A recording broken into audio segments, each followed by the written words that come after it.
ನಮಸ್ಕಾರ. 9ನೇ ತರಗತಿಯ ಸಮಾಜ ವಿಜ್ಞಾನಕ್ಕೆ ಎಲ್ಲ ವಿದ್ಯಾರ್ಥಿಗಳಿಗೂ ಸ್ವಾಗತ. ಮಕ್ಕಳೇ, ಈಗಾಗಲೇ ನಾವು ಹಿಂದಿನ ತರಗತಿಯಲ್ಲಿ ಸಮಾಜ ವಿಜ್ಞಾನದ ಅರ್ಥಶಾಸ್ತ್ರದ ಮೊದಲ ಅಧ್ಯಾಯವಾಗಿರ್ತಕ್ಕಂತಹ ನೈಸರ್ಗಿಕ ಸಂಪನ್ಮೂಲಗಳು ಎಂಬುವ ಅಧ್ಯಾಯದ ಕೆಲವೊಂದು ಅಂಶಗಳನ್ನು ನಾವು ಹಿಂದಿನ ತರಗತಿಯಲ್ಲಿ ಅಧ್ಯಯನವನ್ನ ಮಾಡಿದ್ದೀವಿ ಮಕ್ಕಳೇ. ಹಾಗಾದ್ರೆ ನಿನ್ನೆ ತಿಳ್ಕೊಂಡಿರ್ತಕ್ಕಂತಹ ಕೆಲವೊಂದು ವಿಚಾರಗಳನ್ನ ನೋಡುವುದರ ಮೂಲಕ ಈ ಒಂದು ಅವಧಿಯಲ್ಲಿ ನಾವು ಯಾವೆಲ್ಲ ಪ್ರಮುಖವಾಗಿರ್ತಕ್ಕಂತಹ ಅಂಶಗಳನ್ನ ತಿಳ್ಕೋಬೇಕಾಗಿದೆ. ಹಾಗಾದ್ರೆ ನೆನ್ನೆ ನಾವು ಪರಿಸರ ಅಂದ್ರೆ ಏನು ಅನ್ನೋದನ್ನ ತಿಳ್ಕೊಂಡಿದ್ವಿ. ಯಾರಾದ್ರೂ ಹೇಳ್ತೀರಾ? ಎಸ್ ಪರಿಸರ ಅಂತಂದ್ರೆ ನಮ್ಮ ಸುತ್ತಮುತ್ತಲು ಇರ್ತಕ್ಕಂತಹ ವಾತಾವರಣ ಅಥವಾ ಗುಡ್ಡಗಾಡು ಪ್ರದೇಶಗಳು, ಸರೋವರಗಳು, ನದಿಗಳು, ಅಂದ್ರೆ ನಮ್ಮ ಸುತ್ತಲೂ ಕೂಡ ಕಾಣ್ತಕ್ಕಂಥದ್ದೇನಿದೆ ಇದೆಲ್ಲದನ್ನು ಕೂಡ ನಾವು ಪರಿಸರ ಅಂತ ಕರಿತೇವೆ. ಅದರಲ್ಲಿ ಪ್ರಮುಖವಾಗಿರ್ತಕ್ಕಂಥ ಅರಣ್ಯಗಳಾಗಿರ್ಬೋದು, ನೀರು, ವಾಯು, ಸೂರ್ಯ, ಖನಿಜ ಸಂಪನ್ಮೂಲಗಳು ಇವೆಲ್ಲವನ್ನು ಕೂಡ ನಾವು ಗಮನಿಸಿದ್ದೀವಿ. ಆ ಒಂದು ನಿಟ್ಟಿನಲ್ಲಿ ನೈಸರ್ಗಿಕ ಸಂಪನ್ಮೂಲಗಳು ಅಂತಕ್ಕಂಥದ್ದನ್ನು ಕೂಡ ನಾವು ತಿಳ್ಕೊಂಡ್ವಿ. ಹಾಗೇನೆ ನೈಸರ್ಗಿಕ ಸಂಪನ್ಮೂಲಗಳ ಅರ್ಥ ಏನನ್ನೋದನ್ನು ತಿಳ್ಕೊಂಡಿದ್ದೀವಿ. ಹಾಗೇನೆ ನೈಸರ್ಗಿಕ ಸಂಪನ್ಮೂಲಗಳು ಏನನ್ನೋದು ಕೂಡ ನಮಗೆ ಗೊತ್ತಾಯ್ತು. ಹಾಗೇನೆ ನೈಸರ್ಗಿಕ ಸಂಪನ್ಮೂಲಗಳಲ್ಲಿ ಎರಡು ವಿಧಗಳನ್ನ ತಿಳ್ಕೊಂಡಿದ್ವಿ. ಒಂದು ಮುಗಿದು ಹೋಗುವ ಸಂಪನ್ಮೂಲಗಳು, ಎರಡನೇದಾಗಿರ್ತಕ್ಕಂಥದ್ದು ಮುಗಿಯದ ಸಂಪನ್ಮೂಲಗಳು. ಮುಗಿದು ಹೋಗುವ ಸಂಪನ್ಮೂಲಗಳು ಮತ್ತು ಮುಗಿಯದ ಸಂಪನ್ಮೂಲಗಳು ಎಂಬುದಾಗಿ ಎರಡು ವಿಧಗಳನ್ನು ಕೂಡ ನಾವು ಗಮನಿಸಿದ್ವಿ ಮಕ್ಕಳೇ. ಹಾಗೇನೆ ನೈಸರ್ಗಿಕ ಸಂಪನ್ಮೂಲಗಳಲ್ಲಿ ಮತ್ತೆರಡು ವಿಧಗಳನ್ನು ಕೂಡ ನಾವು ಗಮನಿಸಿದ್ವಿ. ಜೈವಿಕ ಸಂಪನ್ಮೂಲಗಳು, ಅಜೈವಿಕ ಸಂಪನ್ಮೂಲಗಳು ಅಂತ ಕರಿತೀವಿ. ಅದರ ಜೊತೆಯಲ್ಲಿ ನಾವು ಪ್ರಮುಖವಾಗಿ ಸಂಪನ್ಮೂಲಗಳ ಕೊರತೆ, ಸಂಪನ್ಮೂಲಗಳ ಒಂದು ಕೊರತೆ ಅಂತಕ್ಕಂಥದ್ದು ಹೇಗೆ ಉಂಟಾಗುತ್ತೆ, ಜನಸಂಖ್ಯಾ ಪ್ರಮಾಣ ಅಂತಕ್ಕಂಥದ್ದು ಹೆಚ್ಚಾಗಿರೋದ್ರಿಂದ ಈ ಸಂಪನ್ಮೂಲಗಳ ಕೊರತೆ ಅಂತಕ್ಕಂಥದ್ದು ಕೂಡ ಉಂಟಾಗ್ತಕ್ಕಂಥದ್ದನ್ನು ನಾವು ಗಮನಿಸಿದ್ದೀವಿ. ಹಾಗೇನೆ ಪ್ರಮುಖವಾಗಿರ್ತಕ್ಕಂಥದ್ದು ಸಂಪನ್ಮೂಲಗಳ ಕೊರತೆಯನ್ನ ತಡೆಗಟ್ಟಲು ಇರ್ತಕ್ಕಂತಹ ಕ್ರಮಗಳೇನು ಅಥವಾ ಹೇಗೆ ಸಂಪನ್ಮೂಲಗಳನ್ನು ನಾವು ಕೊರತೆಗೆ ಆಗದೇ ರೀತಿಯಲ್ಲಿ ನೋಡ್ಕೋಬೇಕಂತಕ್ಕಂಥ ಒಂದು ಅಂಶವನ್ನು ಕೂಡ ನಾವು ಇಂದಿನ ಅವಧಿಯಲ್ಲಿ ತಿಳ್ಕೊಂಡ್ವಿ ಮಕ್ಕಳೇ. ಹಾಗೇನೆ ಸಂಪನ್ಮೂಲಗಳ ಒಂದು ಸಂರಕ್ಷಣೆ ಎಂದರೇನು, ಸಂಪನ್ಮೂಲಗಳನ್ನ ಹೇಗೆ ನಾವು ಸಂರಕ್ಷಣೆಯನ್ನ ಮಾಡಬೇಕು ಅಂತಕ್ಕಂಥದನ್ನ ಹಿಂದಿನ ಅವಧಿಯಲ್ಲಿ ನಾವು ಸಂಪೂರ್ಣವಾಗಿ ನಾವು ಅಧ್ಯಯನವನ್ನ ಮಾಡಿದೀವಿ ಮಕ್ಕಳೇ. ಹಾಗಾದ್ರೆ ಈ ಒಂದು ಅವಧಿಯಲ್ಲಿ ನಾವು ಯಾವೆಲ್ಲ ಅಂಶಗಳನ್ನ ನಾವು ತಿಳ್ಕೋಬೇಕಾಗುತ್ತೆ ಅಥವಾ ಅಧ್ಯಯನವನ್ನ ಮಾಡಬೇಕಾಗುತ್ತೆ ಮಕ್ಕಳೇ, ನೋಡೋಣ ಅಲ್ವಾ? ಹಾಗಾದ್ರೆ ನಾವು ನಿನ್ನೆ ಏನು ಕಲಿಕಾಂಶಗಳು ಅಂತಕ್ಕಂಥವೇನಿದ್ದಾವೆ ಆ ಕಲಿಕಾಂಶಗಳಲ್ಲಿ ಸಂಪನ್ಮೂಲಗಳ ಅರ್ಥ ಮತ್ತು ವಿಧಗಳನ್ನ ತಿಳ್ಕೊಂಡಿದ್ವಿ. ಸಂಪನ್ಮೂಲಗಳ ಒಂದು ಕೊರತೆ ಅಂತಕ್ಕಂಥದ್ದನ್ನು ತಿಳ್ಕೊಂಡಿದ್ದೀವಿ. ನಂತರ ನಮ್ಮ ಸಂಪನ್ಮೂಲಗಳ ಒಂದು ಸಂರಕ್ಷಣೆ ಅಂತಕ್ಕಂಥದ್ದನ್ನು ಕೂಡ ನಾವು ಹೇಗೆ ಮಾಡ್ಬೇಕಂತಕ್ಕಂಥ ತಿಳ್ಕೊಂಡಿವಿ.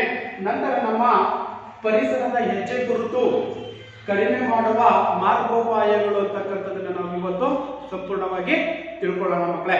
ಹಾಗಾದ್ರೆ ಇಲ್ಲಿ ಸಂಪನ್ಮೂಲಗಳ ಸಂರಕ್ಷಣೆಗೆ ಸಂಪನ್ಮೂಲಗಳು ಅಂತಕ್ಕಂಥವೇನಿದಾವೆ, ಯಾವ್ಯಾವೋ ಎರಡು ರೀತಿಯ ಸಂಪನ್ಮೂಲಗಳಿದಾವೆ. ಯಾವ್ಯಾವ ಸಂಪನ್ಮೂಲಗಳಿದಾವೆ ಅಂತ ನಾವು ತಿಳ್ಕೊಂಡಿದ್ದೀವಿ. ಮುಗಿದು ಹೋಗುವ ಮತ್ತು ಮುಗಿಯದ ಸಂಪನ್ಮೂಲಗಳು ತಿಳ್ಕೊಂಡಿದ್ದೀವಿ.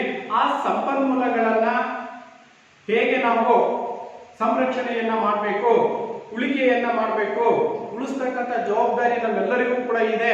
ನೆನ್ನೆನೇ ಕೂಡ ತಿಳ್ಕೊಂಡಿದ್ದೀವಿ ನಾವು. ಏನಪ್ಪ ಅಂತಂದ್ರೆ ಇರ್ತಕ್ಕಂಥ ಸಂಪನ್ಮೂಲಗಳೇನಿದಾವೆ ಆ ಸಂಪನ್ಮೂಲಗಳನ್ನ ಮಿತವಾಗಿ ನಾವು ಬಳಕೆಯನ್ನ ಮಾಡಬೇಕು. ಎಷ್ಟು ಅವಶ್ಯಕತೆ ಇದೆಯೋ ಅವಶ್ಯಕತೆಗಳಿಗೆ ಅನುಗುಣವಾಗಿನೇ ನಾವು ಸಂಪನ್ಮೂಲಗಳನ್ನ ಬಳಸಬೇಕಂತಕ್ಕಂಥದನ್ನ ನೆನ್ನೆ ನಾವು ಅಧ್ಯಯನವನ್ನ ಮಾಡಿದ್ದೀವಿ ಮಕ್ಕಳೇ. ಹಾಗಾದ್ರೆ ಇನ್ನೂ ಒಂದು ಅಂಶವನ್ನು ನಾವು ಗಮನಿಸೋದಾದ್ರೆ ಸಂಪನ್ಮೂಲಗಳ ರಕ್ಷಣೆಗೆ ಅಥವಾ ಸಂರಕ್ಷಣೆಗೆ 4 ಪ್ರಮುಖವಾಗಿರ್ತಕ್ಕಂತಹ ಸೂತ್ರಗಳನ್ನ ನಾವು ಇಲ್ಲಿ ಬಳಕೆಯನ್ನ ಮಾಡಬೇಕಾಗುತ್ತೆ ಮಕ್ಕಳೇ. ಅರ್ಥ ಆಯ್ತಲ್ವಾ? ಸಂಪನ್ಮೂಲಗಳ ಸಂರಕ್ಷಣೆಯನ್ನ ಮಾಡಬೇಕಾದ್ರೆ 4 ಸೂತ್ರಗಳನ್ನ, ಯಾವ ಸೂತ್ರಗಳು? ಹಾಗಾದ್ರೆ ಆರ್, 4 ಆರ್ಗಳನ್ನ ಇಂಗ್ಲಿಷ್ ಲೆಟರ್ಸ್ ಏನ್ ಬರುತ್ತೆ ಆರ್ ಅಕ್ಷರ ಅಂತಕ್ಕಂಥದ್ದು, ಆ ಆರ್ ಅನ್ನ ಬಳಕೆ ಮಾಡಿಕೊಂಡು 4 ತಂತ್ರಗಳನ್ನ, ಟೆಕ್ನಿಕ್ ಅಂತ ನಾವೇನ್ ಕರಿತೀವಿ, ಈ ಟೆಕ್ನಿಕ್ ಗಳ ಆಧಾರದ ಮೇಲೆ ನಾವು ಸಂಪನ್ಮೂಲಗಳ ಸಂರಕ್ಷಣೆಯನ್ನ ನಾವು ಮಾಡಬೇಕಾಗುತ್ತೆ ಮಕ್ಕಳೇ. ಅರ್ಥ ಆಯ್ತಲ್ವಾ? ಹಾಗಾದ್ರೆ ಆ ಒಂದು 4 ತಂತ್ರಗಳು 4 R's ಅಂತ ನಾವೇನ್ ಕರಿತೀವಿ, ಆ 4 ಸಂಪನ್ಮೂಲಗಳ ಸಂರಕ್ಷಣೆಗೆ ಸೂತ್ರಗಳನ್ನ ನಾವು ನೋಡೋದಾದ್ರೆ ಮೊದಲಾಗಿರ್ತಕ್ಕಂಥದ್ದು ಇಲ್ಲಿ ಸಂಪನ್ಮೂಲಗಳ ಬಳಕೆಯನ್ನ ಕಡಿಮೆ ಮಾಡ್ತಕ್ಕಂಥದ್ದು. ಏನು ಸಂಪನ್ಮೂಲಗಳು ಅಂತಕ್ಕಂಥವೇನಿದಾವೆ ಅವುಗಳನ್ನ ರಕ್ಷಣೆ ಮಾಡ್ಬೇಕಾದ್ರೆ ನಾವೇನ್ ಮಾಡ್ಬೇಕು? ಸಂಪನ್ಮೂಲಗಳ ಬಳಕೆಯನ್ನ ಕಡಿಮೆ ಮಾಡ್ತಕ್ಕಂಥದ್ದು ಅಂದ್ರೆ ರೆಡ್ಯೂಸ್. ಸಂಪನ್ಮೂಲಗಳನ್ನ ಕಡಿಮೆ ಪ್ರಮಾಣದಲ್ಲಿ ನಾವು ಬಳಕೆಯನ್ನ ಮಾಡಬೇಕು. ಸಾಧ್ಯವಾದಷ್ಟು ಮಟ್ಟಿಗೆ ಎಷ್ಟು ಸಾಧ್ಯತೆ ಇದೆಯೋ ಅಷ್ಟರ ಮಟ್ಟಿಗೆ ನಾವು ಏನ್ ಮಾಡ್ಬೇಕಾಗುತ್ತೆ? ಸಂಪನ್ಮೂಲಗಳನ್ನ ಕಡಿಮೆ ಬಳಕೆಯನ್ನ ಮಾಡತಕ್ಕಂಥ ಒಂದು ಜವಾಬ್ದಾರಿಯನ್ನ ಪ್ರತಿಯೊಬ್ಬರು ಕೂಡ ನಾವು ವಹಿಸಬೇಕಾಗುತ್ತೆ ಮಕ್ಕಳೇ.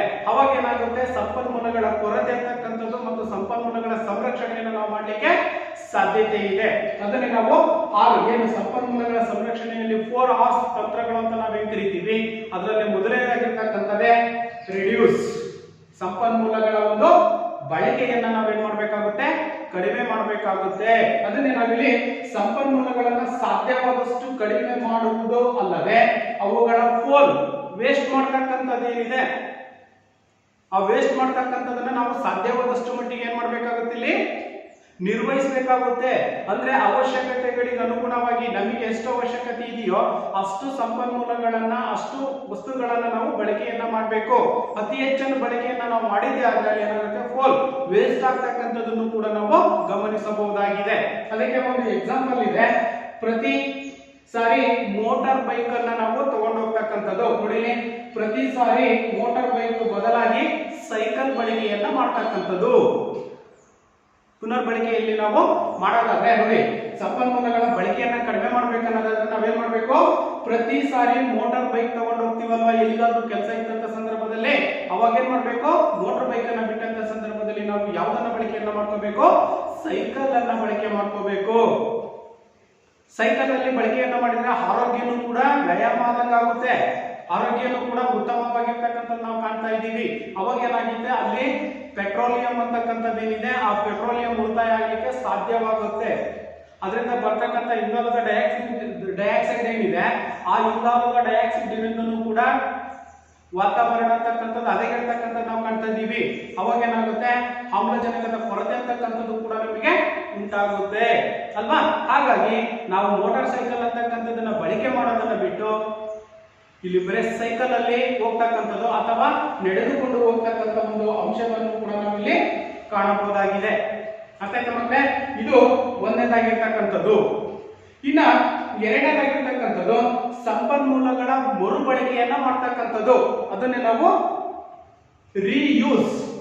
ಎರಡನೇ ಆರ್ ಬಂತಲ್ಲಿ, ಮೊದಲನೇ ಆರು ರೆಡ್ಯೂಸ್, ಸಂಪನ್ಮೂಲಗಳ ಬಳಕೆಯನ್ನ ಕಡಿಮೆ ಮಾಡ್ತಕ್ಕಂಥದ್ದು. ಎರಡನೇದಾಗಿರ್ತಕ್ಕಂಥದ್ದು ಯಾವುದು? ಸಂಪನ್ಮೂಲಗಳ ಮರುಬಳಕೆಯನ್ನ ಮಾಡ್ತಕ್ಕಂಥದ್ದು, ರೀಯೂಸ್, ಪುನಃ ಬಳಕೆಯನ್ನ ಮಾಡ್ತಕ್ಕಂಥದ್ದು. ಅದನ್ನೇ ನಾವು ಸಂಪನ್ಮೂಲಗಳ ಮರುಬಳಕೆ ಅಂತ ಕರಿತೀವಿ. ಅರ್ಥ ಆಯ್ತಾ ಮಕ್ಕಳೇ? ಸಂಪನ್ಮೂಲಗಳ ಮರುಬಳಕೆ, ರೀಯೂಸ್, ರೆಡ್ಯೂಸ್, ರೀಯೂಸ್. ಇಲ್ಲಿ ಎರಡು ತಂತ್ರಗಳಂತಕ್ಕಂಥವು ನಮಗೆ ಗೊತ್ತಾಯ್ತು ಮಕ್ಕಳೇ ಅಲ್ವಾ? ಪ್ರತಿಯೊಂದು ಸಂಪನ್ಮೂಲಗಳನ್ನ ಬೇರೆ ಬೇರೆ ಕೆಲಸಗಳಿಗಲ್ಲದೆ ಹಲವು ಬಾರಿ ಉಪಯೋಗಿಸಬಹುದಾಗಿದೆ. ನೋಡಿ, ಒಂದು ಸಂಪನ್ಮೂಲ ಅಂತಕ್ಕಂಥದ್ದು ಏನಿದೆ ಒಂದೇ ಕೆಲಸಕ್ಕೆ ನಾವು ಉಪಯೋಗಿಸ್ತಾ ಇಲ್ಲ, ಹಲವು ವಿಧದಲ್ಲಿ ನಾವು ಆ ಸಂಪನ್ಮೂಲಗಳನ್ನ ಬಳಕೆಯನ್ನ ಮಾಡ್ಕೋಬಹುದು. ಅದನ್ನೇ ನಾವು ಏನಂತ ಕರಿತೀವಿ? ರೀಯೂಸ್, ಸಂಪನ್ಮೂಲಗಳ ಪುನರ್ಬಳಕೆಯನ್ನ ಮಾಡ್ತಕ್ಕಂಥದ್ದು. ಅದನ್ನೇ ನಾವು ರೀಯೂಸ್ ಎಂಬುದಾಗಿ ಕರೆಯಲಾಗುತ್ತದೆ. ಅದಕ್ಕೆ ಸಂಬಂಧಪಟ್ಟಂತೆ ಒಂದು ಎಕ್ಸಾಂಪಲ್ ಅನ್ನ ನೋಡೋದಾದ್ರೆ, ನಾವು ಸ್ನಾನಕ್ಕೆ ಬಳಸಿರ್ತಕ್ಕಂಥ ನೀರೇನಿದೆ, ನಾವು ಸ್ನಾನಕ್ಕೆ ಬೆಳೆಸಿರ್ತಕ್ಕಂಥ ನೀರೇನಿದೆ ಆ ನೀರನ್ನ ನಾವು ವೇಸ್ಟ್ ಮಾಡದೆ ಏನ್ ಮಾಡ್ಬೇಕಾಗುತ್ತೆ? ತೋಟಗಳಿಗೆ ಹಾಯಿಸ್ತಕ್ಕಂಥದ್ದನ್ನು ಕೂಡ ನಾವು ಇಲ್ಲಿ ಗಮನಿಸಬಹುದಾಗಿದೆ ಮಕ್ಕಳೇ. ಅದು ಏನಾಗುತ್ತೆ, ಪುನಃ ಬಳಕೆ ಆಗ್ತಕ್ಕಂಥದ್ದು ಅಥವಾ ಮರುಬಳಕೆ ಆಗ್ತಕ್ಕಂಥದ್ದನ್ನು ಕೂಡ ನಾವು ಕರಿತೀವಿ. ಅರ್ಥ ಆಯ್ತಲ್ಲ? ಒಂದೇ ಸಂಪನ್ಮೂಲವನ್ನ ಬೇರೆ ಬೇರೆ ಕೆಲಸಗಳಿಗೆ ಉಪಯೋಗಿಸುವ ಬದಲು ಒಂದೇ ಕೆಲಸಕ್ಕೆ ನಾವು ಸಂಪನ್ಮೂಲಗಳನ್ನ ಬಳಕೆ ಮಾಡ್ಕೋಬೇಕು. ಅದನ್ನೇ ನಾವೇನಂತ ಕರಿತೀವಿ, ರಿಯೂಸ್ ಅಂತ ಕರಿತೀವಿ. ಅಂದ್ರೆ ಸ್ನಾನಕ್ಕೆ ಉಪಯೋಗಿಸಿರ್ತಕ್ಕಂಥ ನೀರನ್ನ ಪುನಃ ನಾವು ಯಾವುದಕ್ಕೆ ಬಳಕೆಯನ್ನ ಮಾಡ್ಕೋಬಹುದು, ಕೃಷಿಗೆ ಅಥವಾ ತೋಟಗಾರಿಕೆಗೆ ಈ ನೀರನ್ನ ಬಳಕೆಯನ್ನ ಮಾಡಿಕೊಳ್ಳುವುದರ ಮೂಲಕನೂ ಕೂಡ ಅಲ್ಲೇನಾಗುತ್ತೆ, ಸಂಪನ್ಮೂಲಗಳ ಸದುಪಯೋಗ ಅಂತಕ್ಕಂಥದ್ದು ಅಂದ್ರೆ ಹೆಚ್ಚಿನ ಪ್ರಮಾಣದಲ್ಲಿ ಉಪಯೋಗಿಸ್ತಕ್ಕಂಥದ್ದು ಸ್ವಲ್ಪ ಮಟ್ಟಿಗಾದ್ರೂ ಕೂಡ ಕಡಿಮೆ ಆಗ್ತಕ್ಕಂಥದ್ದನ್ನು ಕೂಡ ನಾವಿಲ್ಲಿ ಗಮನಿಸಬಹುದಾಗಿದೆ.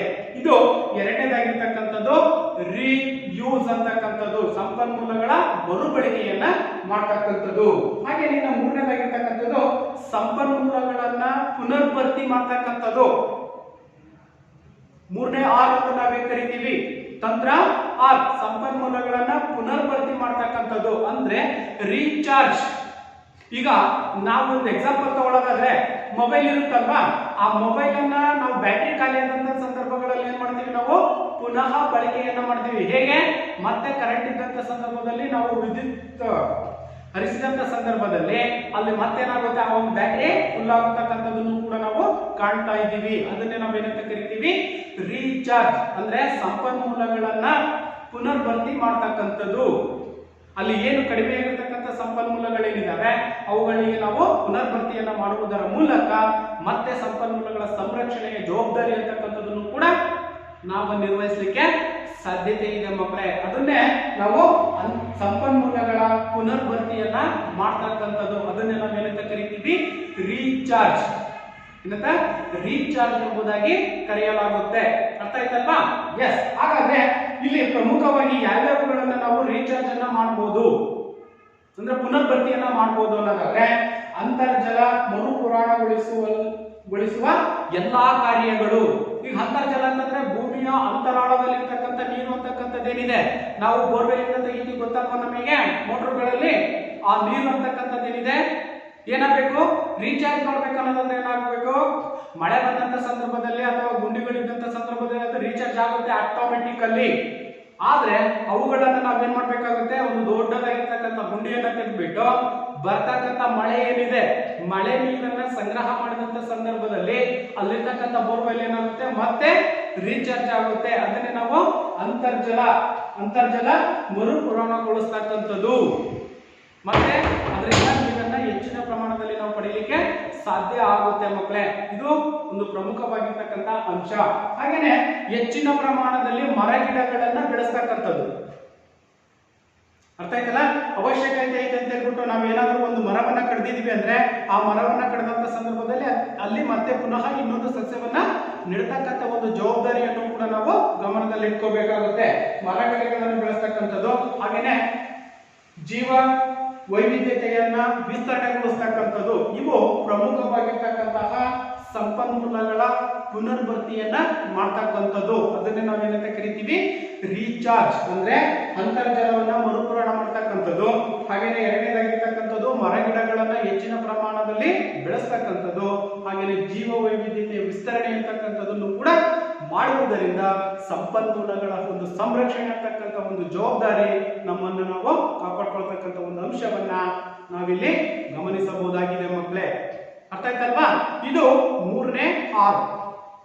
ಇನ್ನ ನಾಲ್ಕನೇದಕ್ಕೆ ಬಂದಂತ ಸಂದರ್ಭದಲ್ಲಿ ರಿಸರ್ಚ್ ಮೀನ್ಸ್ ಸಂಶೋಧನೆ ಅಂದ್ರೆ ಹೊಸ ಒಂದು ಆವಿಷ್ಕಾರಗಳನ್ನ ಅಥವಾ ಸಂಪನ್ಮೂಲಗಳನ್ನ ನಾವು ಹುಡುಕ್ತಕ್ಕಂಥದ್ದು, ಸರ್ಚ್ ಮಾಡ್ತಕ್ಕಂಥದ್ದು, ಅನ್ವೇಷಣೆಯನ್ನ ಮಾಡ್ತಕ್ಕಂಥದ್ದು.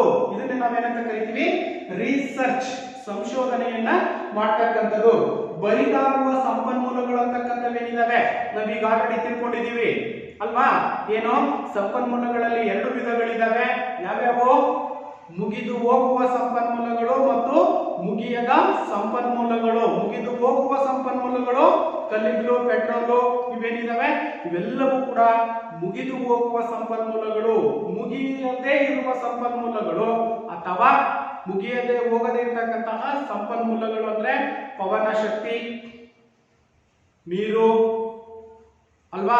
ಹಾಗೇನೆ ಸೌರಶಕ್ತಿ ಇವುಗಳನ್ನು ನಾವು ಗಮನದಲ್ಲಿ ಇಟ್ಕೋಬೇಕಾಗುತ್ತೆ ಮಕ್ಕಳೇ.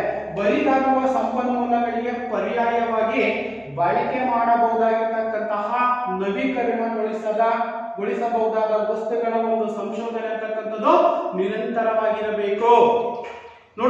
ನೋಡಿ ನಾವಿಲ್ಲಿ ಪುನಃ ಬಳಕೆಯನ್ನ ಮಾಡಬೇಕು. ರಿಸರ್ಚ್ ಅನ್ನ, ಒಂದು ವಸ್ತುವನ್ನ ನಾವು ಅಥವಾ ಒಂದು ಸಂಪನ್ಮೂಲವನ್ನ ಬಳಕೆಯನ್ನ ಮಾಡಿದೀವಿ ಅಂತಂದ್ರೆ ಅದು ಕಡಿಮೆ ಆಗ್ತಾ ಇದೆ ಅಂತಂದ್ರೆ ಅದಕ್ಕೆ ಪರ್ಯಾಯವಾಗಿ ಇನ್ನೊಂದು ಸಂಪನ್ಮೂಲವನ್ನ ನಾವು ಕಂಡುಹಿಡಿಬೇಕು, ಆವಿಷ್ಕಾರವನ್ನ ಮಾಡಬೇಕಾಗುತ್ತೆ ಮಕ್ಕಳೇ, ಅಲ್ವಾ? ಅದನ್ನ ಇಲ್ಲಿ ಹೇಳಿರ್ತಕ್ಕಂಥದ್ದು ಬರಿದಾಗುವ ಸಂಪನ್ಮೂಲಗಳಿಗೆ ಪರ್ಯಾಯವಾಗಿ ಬಳಕೆ ಮಾಡಬಹುದಾಗಿರ್ತಕ್ಕಂತಹ ನವೀಕರಣ ಅಂದ್ರೆ ಹೊಸ ಒಂದು ಸಂಶೋಧನೆಯನ್ನ ಅಥವಾ ಪರ್ಯಾಯ ವಸ್ತುಗಳನ್ನ ನಾವು ಕಂಡುಹಿಡಿಯಬೇಕಾಗಿರ್ತಕ್ಕಂಥದ್ದು. ಹಾಗೇನೆ ನವೀಕರಣಗೊಳಿಸಬಹುದಾದ ವಸ್ತುಗಳ ಒಂದು ಸಂಶೋಧನೆ ಅಂತಕ್ಕಂಥದ್ದು ನಿರಂತರವಾಗಿ ಆಗ್ಬೇಕಾಗಿರ್ತಕ್ಕಂಥದ್ದು. ಅರ್ಥ ಆಯ್ತಲ್ವಾ? ಹಾಗಾದ್ರೆ ಇಲ್ಲಿ ನಾವು ಕೆಲವೊಂದು ಉದಾಹರಣೆಗಳನ್ನ ನೋಡೋದಾದ್ರೆ, ನಾವು ಈಗ ಬಳಸುತ್ತಿರುವ ಇಂಧನಕ್ಕೆ ಸೌರಶಕ್ತಿ ಮತ್ತು ಪವನ ಶಕ್ತಿಗಳು ಉತ್ತಮವಾಗಿರ್ತಕ್ಕಂತಹ ಒಂದು ಉದಾಹರಣೆ. ಹೌದು ತಾನೆ? ಸೌರಶಕ್ತಿ ಅಂತಕ್ಕಂಥದ್ದೇನಿದೆ, ಇದು ಯಾವಾಗಲೂ ಕೂಡ 365 ದಿನಗಳ ಕಾಲನೂ ಕೂಡ ನಮಗೆ ವಿದ್ಯುತ್ ಶಕ್ತಿಯನ್ನ ಅಂದ್ರೆ ಸೌರಶಕ್ತಿ ಅನ್ನೋದು ಒದಗಿಸಿ ಕೊಡ್ತಕ್ಕಂಥ ನಾವು ಕಾಣ್ತಾ ಇದ್ದೀವಿ. ಗಾಳಿ ಅಂತಕ್ಕಂಥದ್ದು ಕೂಡ ಯಾವಾಗಲೂ ಕೂಡ ಬೀಸ್ತನೇ ಇರ್ತಕ್ಕಂಥದ್ದನ್ನು ಕೂಡ ನಾವು ಗಮನಿಸಬಹುದಾಗಿದೆ. ಇಂತಹ ಒಂದು ಪರ್ಯಾಯವಾಗಿರ್ತಕ್ಕಂತಹ ಒಂದು ಸಂಪನ್ಮೂಲಗಳ ಬಳಕೆಯನ್ನ ನಾವು ಮಾಡ್ಕೊಂಡಂತ ಸಂದರ್ಭದಲ್ಲಿ ಇನ್ನ ನಿಸರ್ಗದಲ್ಲಿ ಸಿಗ್ತಕ್ಕಂಥ ಸಂಪನ್ಮೂಲಗಳು ಏನು ಮುಗಿದು ಹೋಗುವ ಸಂಪನ್ಮೂಲಗಳೇನಿದ್ದಾವೆ ಆ ಸಂಪನ್ಮೂಲಗಳನ್ನ ಸಾಧ್ಯವಾದಷ್ಟು ಮಟ್ಟಿಗೆ ನಾವು ಹತೋಟಿಯಲ್ಲಿ ಸಂರಕ್ಷಣೆಯನ್ನ ಮಾಡಲಿಕ್ಕೆ ಸಾಧ್ಯತೆ ಆಗುತ್ತೆ ಮಕ್ಕಳೇ. ಇವು ಪ್ರಮುಖವಾಗಿರ್ತಕ್ಕಂತಹ 4 ಸಂಪನ್ಮೂಲಗಳ ಸಂರಕ್ಷಣೆಯಲ್ಲಿ ಬಳಸ್ತಕ್ಕಂತಹ 4 ತಂತ್ರಗಳು. ಅದನ್ನೇ ನಾವೇನಂತ ಕರಿತೀವಿ 4Rs. 4Rs ಅಂದ್ರೆ reduce, reuse, recharge and research. ಇವು ಪ್ರಮುಖವಾಗಿರ್ತಕ್ಕಂತಹ ಸಂಪನ್ಮೂಲಗಳ ಒಂದು ಸಂರಕ್ಷಣೆಯಲ್ಲಿ ನಾವು 4R ತಂತ್ರಗಳನ್ನು ಬಳಕೆ ಮಾಡುವುದರ ಮೂಲಕ ಸಂಪನ್ಮೂಲಗಳನ್ನು ನಾವು ಸಾಧ್ಯವಾದಷ್ಟು ಮಟ್ಟಿಗೆ ಕೊರತೆಗೆ ಬಾರದ ರೀತಿಯಲ್ಲಿ ನಾವು ನೋಡ್ಕೋಬೇಕಾಗಿರ್ತಕ್ಕಂಥದ್ದು ಮಕ್ಕಳೇ. ಅರ್ಥ ಆಯ್ತಲ್ವಾ? ಇವು ಪ್ರಮುಖವಾಗಿರ್ತಕ್ಕಂಥದ್ದು. ಹಾಗಾದ್ರೆ ನಂತರದಲ್ಲಿ ನಾವು ಗಮನಿಸೋದಾದ್ರೆ ಸಂಪನ್ಮೂಲಗಳನ್ನ ಸಂರಕ್ಷಿಸಲು ನಾವು ಏನೆಲ್ಲ ಮಾಡಬೇಕಾಗುತ್ತೆ, ಸಂಪನ್ಮೂಲಗಳನ್ನ ಸಂರಕ್ಷಣೆ ಮಾಡ್ತಕ್ಕಂಥದ್ದು ನಮಗೆ ಅವಶ್ಯಕತೆ ಇದೆಯಾ ಇಲ್ವೋ?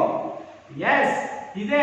ಯಾಕೆಂತಂದ್ರೆ ನಮ್ಮ ಮುಂದಿನ ಪೀಳಿಗೆಗೂ ಬೇಕು, ನಮಗೂ ಬೇಕಾಗುತ್ತೆ. ಹಾಗಾಗಿ ಅವಶ್ಯಕತೆಗಳಿಗೆ ಅನುಗುಣವಾಗಿಯೇ ನಾವು ಏನ್ ಮಾಡ್ಬೇಕಾಗುತ್ತೆ, ಸಂಪನ್ಮೂಲಗಳನ್ನ ಬಳಕೆ ಮಾಡಬೇಕಾಗುತ್ತೆ. ಹಾಗಾದ್ರೆ ಇಲ್ಲಿ ಸಂಪನ್ಮೂಲಗಳನ್ನ ಸಂರಕ್ಷಿಸಲು ನಾವು ಏನೆಲ್ಲ ಕ್ರಮಗಳನ್ನ ಕೈಗೊಳ್ಳಬೇಕು, ಏನೆಲ್ಲ ಕಾರ್ಯಗಳನ್ನ ನಾವು ಮಾಡಿದಾಗ ಸಂಪನ್ಮೂಲಗಳ ಒಂದು ಕೊರತೆಯನ್ನು ನೀಗಿಸಲಿಕ್ಕೆ ಸಾಧ್ಯತೆ ಇದೆ ನೋಡೋಣ. ಹಾಗಾದ್ರೆ ಎಸ್, ಮೊದಲಾಗಿರ್ತಕ್ಕಂಥದ್ದು ಕಡಿಮೆ ಸರಕುಗಳನ್ನ ಖರೀದಿಸುವುದು. ಈಗ 10 ವಸ್ತುಗಳನ್ನ ತಗೊಳಕ್ ಹೋಗಿರ್ತೀವಿ, ಆ 10 ವಸ್ತುಗಳ ಬದಲಿಗೆ 5 ವಸ್ತುಗಳನ್ನ ನಾವು ತಗೋಬೇಕಾಗುತ್ತೆ.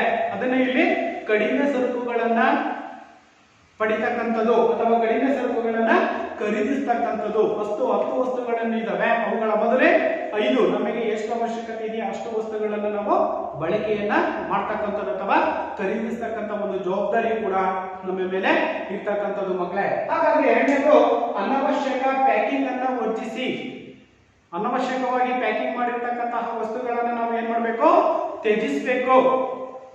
ತ್ಯಜಿಸಿದಂತ ಸಂದರ್ಭದಲ್ಲಿ ಏನಾಗುತ್ತೆ, ಉತ್ತಮವಾಗಿರ್ತಕ್ಕಂಥ ಪ್ಯಾಕೇಜ್ ಗಳನ್ನ ನಾವು ಬಳಕೆಯನ್ನ ಮಾಡಬೇಕಾಗುತ್ತೆ ಮಕ್ಕಳೇ.